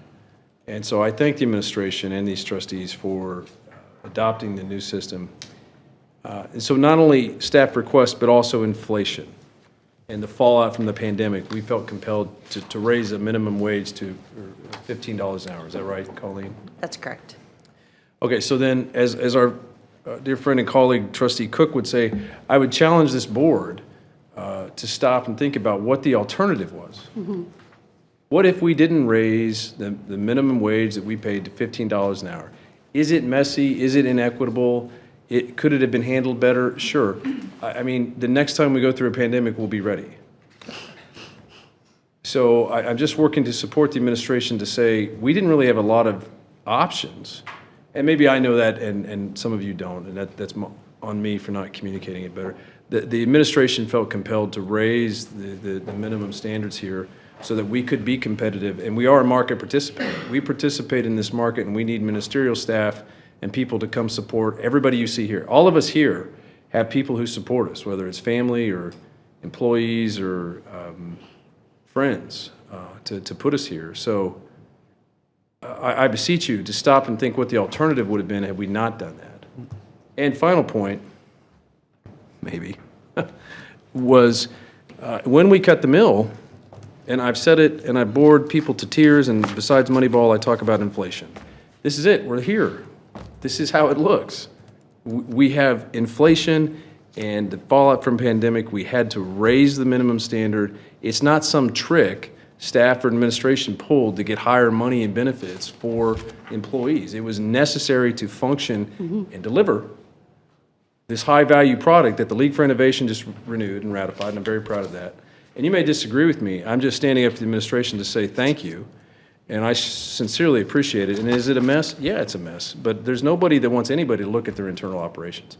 I've never worked for a legal organization or a law firm, from the Jackson County Prosecutor's Office to small and big plaintiffs' teams to a domestic practice, that wasn't a total dirt and mud show on the inside.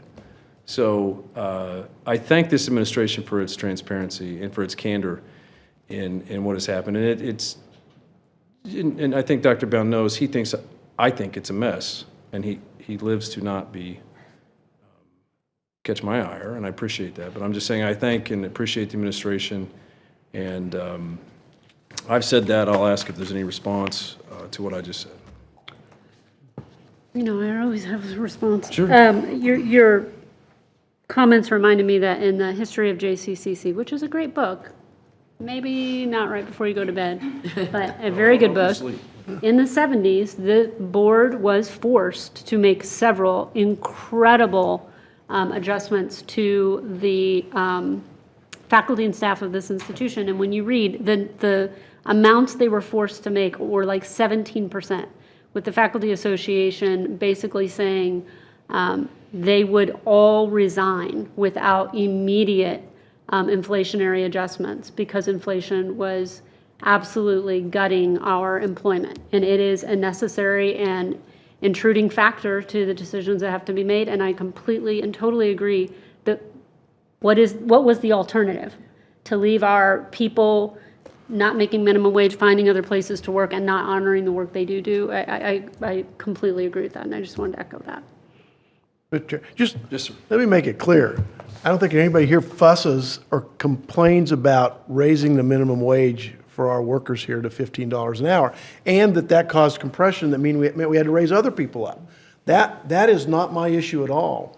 My issue is the fact that the implementation of the pay table created internal inequities that are now causing angst among employees and are going to cost significant amounts of money. And it's an unintended or maybe unforeseen consequence of no good deed goes unpunished. But so, we all supported the $15 minimum wage for anybody employed on campus. And we all knew there was going to be compression and we were going to have to bump people up. And that was all disclosed and budgeted and everything else. What's new is that two people can be in the same department and be making what is a meaningful difference in income to them, because one just came in and got 20 years of experience credit and the other one got 12 years. Everyone's capped at 12. What changed was the comp ratio, so they come in at 101%. Right. They come in at a different wage rate, brand new, even though they have the same experience as somebody that has been here. That's the part that I never understood. I won't say it wasn't explained, because it may have been. I never understood, and now we're in a situation that if we were talking about raising salaries $1 million right now as part of the budget process, we'd have discussions about that. And we'd think about it, and we'd figure out how that fit in with the mill levy and everything else. And what I'm frustrated about is it feels like it's forced on us, because I don't want anybody internally to feel like they're being treated unfairly. And we've created that through the CompuU 105 versus 0.96 or whatever. And that's the part that I grunch at a little bit. I sound like a cranky old man. Thank you. Trustee Hamlin. So I'm agreeing with everybody, everything's being said here. Absolutely, we all agreed on $15 minimum wage. We need to do these things. And and I know we need to fix this as well. And I know that there was questions and concerns over whether it was going to be okay or not. And there's always issues every time you do this. I've been through it at multiple companies where we had to do this. You had employees that have been here 15 years and felt disrespected. But my biggest concern right now is not that we're going to spend another $2 million to fix this, but that we're looking at when we do the career laddering and we look at these things and we start comparing departments, we're going to have to do this again. And that's my biggest concern. We have a screw up, we got to fix it. Okay, now we're going to spend $2 million to get where we're at, another 2.1 to fix this here again. We spent $4 million, and then we're going to say now we're going to compare different departments, and your people are going to feel the same thing, even though they're not working in the same math department together. But somebody in the science department compares it with the math department and now says, this doesn't look right to me, and they're like, yeah, I agree. You know, we started at the same time, the exact same school year. You know, that's where I'm worried about being in the same mess for another time, and I want to make sure that we're really looking at that and understanding that part of it. There are internal equity issues that is part of what we're discussing tonight. We have not gone to market for staff in 4 years to measure our market competitiveness That's not what I'm from a talking wage about, standpoint. But they go hand in hand. The cost associated with career laddering is primarily twofold: internal equity and market competitiveness. That's where the two buckets of cost fall. So what I'm trying to say is that, let's say you're an admin in the math department or an admin in the science department. And as far as I understand, you're only comparing departments, right? And so once we start comparing the similarities between the other departments, we're going to see this issue again. Is that not a possibility? To clarify, Sure. what we've been doing since July has been very focused. You're correct on that point. What I'm speaking to in terms of the goal for the spring, looking at everyone's relevant years of experience, would be addressing that. Okay. The second bucket of the expense would be when we take the positions to market. Administrative specialists, as an example, will have already been adjusted based on the relevant years of experience, I get that. And regardless of the department. I'm a fan of that. I'm just wanted to make sure that we're not going to see an issue where somebody working in another department, somebody's in financial aid and somebody's in counseling, feeling like they're doing the exact same job and start at the same time with the same amount of experience and say, hey, why is somebody getting paid more than less? We have to fix that again. If we feel very confident that that's my biggest concern. We're not going to see this again, just at another place. Yeah, exactly. So the first part of it, we would be looking at that across the board, regardless of the department. The Okay. second expense would be if administrative specialists, as an example, are underpaid compared to market, there would be a subsequent adjustment related to that. But it's not about this administrative assistant versus that administrative assistant doing the same work with the different years of experience not being paid equitably. That would be adjusted in the first part of the project. Okay. I have more of a concern about the external when you go out to market than the internal. I think that can have a big impact. At the risk of extending this, I really believe my comments not only apply to the $15 an hour, but also with my encouragement, and perhaps it's my fault, that the administration worked to change the culture and adopt best practices. And COVID had limited us in our ability, right, Colleen, to go out and do a market study since 2018, 19? I forget what year it was, 17? We hadn't done a market study in some time. That's correct. So, you know, guys, it's just not an accident that the Red Sox, Yankees, Astros, or Dodgers are good. I mean, they spend money. If we're going to be a world-class League for Innovation school, we can't do it on a NASA budget where it's less and less and less, and we have to go farther and farther and farther. I mean, Unless you're playing Moneyball. Sorry. that's funny. Just playing. Actually, the Red Sox reversed their historic run of bad luck. The curse, they ended their 84-year-old curse by adopting what they did in Oakland.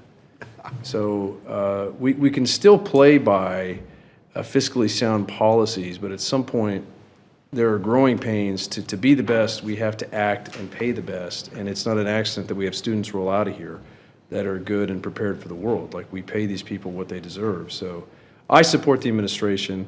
I'll again ask if there's any further comment on this issue, and I thank you for being here tonight. Trustee Ingram. I do. I don't see our CFO here, but I would hope. She's online. Okay, good. But that I would hope that she is in tandem with you financially so that we know to address the kinds of things that you're talking about. And then the other piece is the equity that we have talked about and the urgency in trying to resolve some of that. I think that's, I would hope that we could all agree that that would be important to move as quickly as we can to solve some of that. 86-year curse. Vice President Neal. If I can say one thing, Trustee Ingram, in this context of what we're looking at here now and having this conversation, we are certainly looking at this holistically in the context of our budget as we think about FY24 and all the moving parts. So absolutely, positively, we're having this discussion solely here now, but how this fits in with affordability and the fiscal, the ability for us to support it will come together in the overall budget picture that we bring together for FY24. Thank you. Trustee Muse. Well, the reason for the urgency to me is we're going department by department, and we have a limited amount of money in the FY23 budget to fix internal inequities, right? So we're looking at it for the FY24 budget. But if I'm an employee who believes you haven't gotten to me yet or haven't gotten to my department yet or don't have the money to fix me in FY23, I have to wait till July 1 of 2023 to get into fiscal year 2024. And I think that's what's causing anxiety and uncertainty about when are you going to get to me? Am I really being inequitably treated? And, you know, part of our issue is everybody's salary is public. So there aren't any secrets here. But that's why I know you're looking at it for them, but I don't think that answers the concerns I heard yesterday at College Council from people who right now feel like they're not being treated equitably. And I don't make a judgment on whether they are or not. I should say, I can't speak for HR, but I will say that as inequities are now coming forward, we are making those adjustments as we speak today, Trustee Musil, and you can tell me when we've done. We're doing those as they come forward. So some have been identified and they're being funded. We still have the $500,000 that we already have in the budget for FY23 that we can fund even more. So the most urgent ones, I'll defer to our colleagues in Human Resources to guide us as to who those persons are. But I do think we have sufficient funds within the FY23 budget to address the most immediate issues that need to be addressed. And I think we're all doing that. But let me be clear, we are doing that department by department. Yes, sir, and that absolutely. does not address the across the pay level concerns. And that's where you get to the projections of $2.1 million. And that's where we have the $500,000 that'll help. So the 2.1 is going to be across the whole board, not just department to department? That is correct. Okay, The- okay. That's my biggest concern. We are doing. Because I don't want more hurt feelings again. That's my. No, we are doing the piece, the department by department. I think roughly we've spent 55,000 out of that 500,000 in making adjustments to date. That's an ish, based on our previous conversations. And we've got budget to do those things. We have to figure out, how do you solve this? All of you, if I may interrupt you, sorry. This gets worse before it gets better. And I thank Trustee Smith Everett for her prescient raising of the example of the 70s. I mean, this is going to get worse before it gets better. Some of us may not make the next two cycles as far as election, because it's going to get messy. It's going to get messy in corporate America, and it's going to be messy here.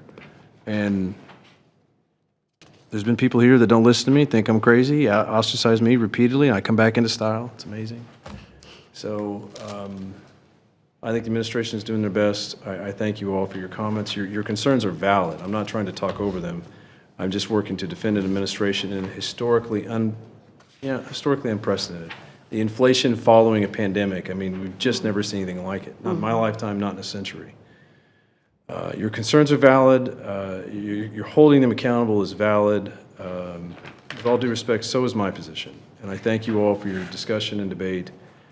These people and everybody cares deeply.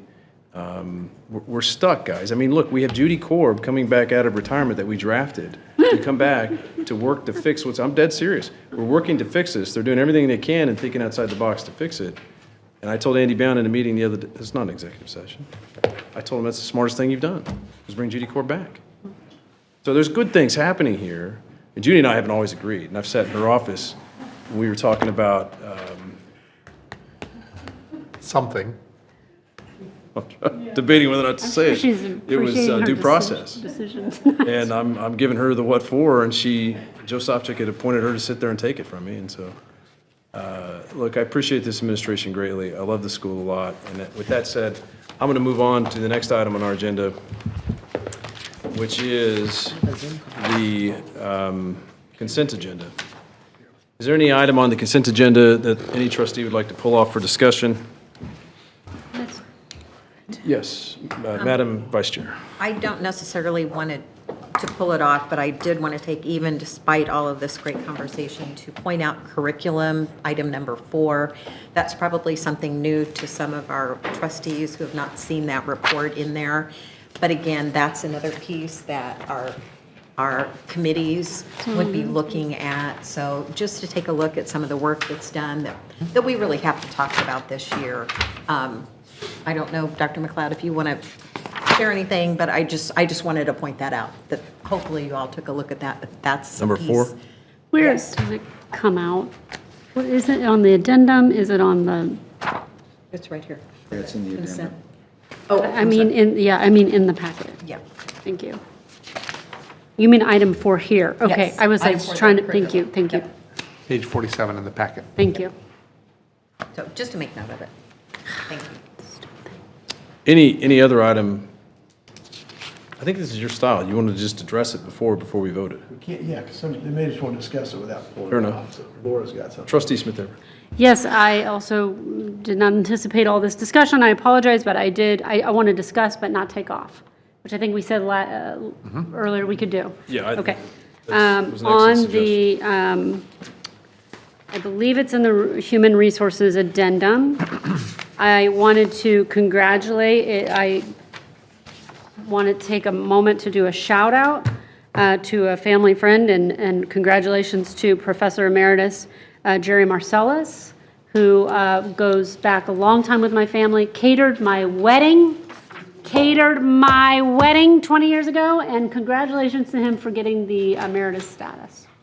Congratulations.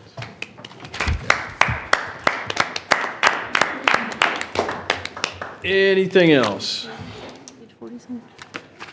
Move to approve the consent agenda as published. Motion has been moved by Trustee Musel to approve the consent agenda as it's presented and seconded by Trustee Ingram. Any further discussion? Seeing none, all those in favor, please signify by saying yes. Yes. Those opposed? Motion passes 6-0. I do not believe we have an executive session. And with that, We better not. with that, I'll entertain a motion to adjourn. So moved. Second. The motion has been moved by Trustee Ingram and seconded by Trustee Hamel. All those in favor, please signify by saying aye. Aye. Have a good evening. Happy Thanksgiving. Thank you all. Thank you for all you do.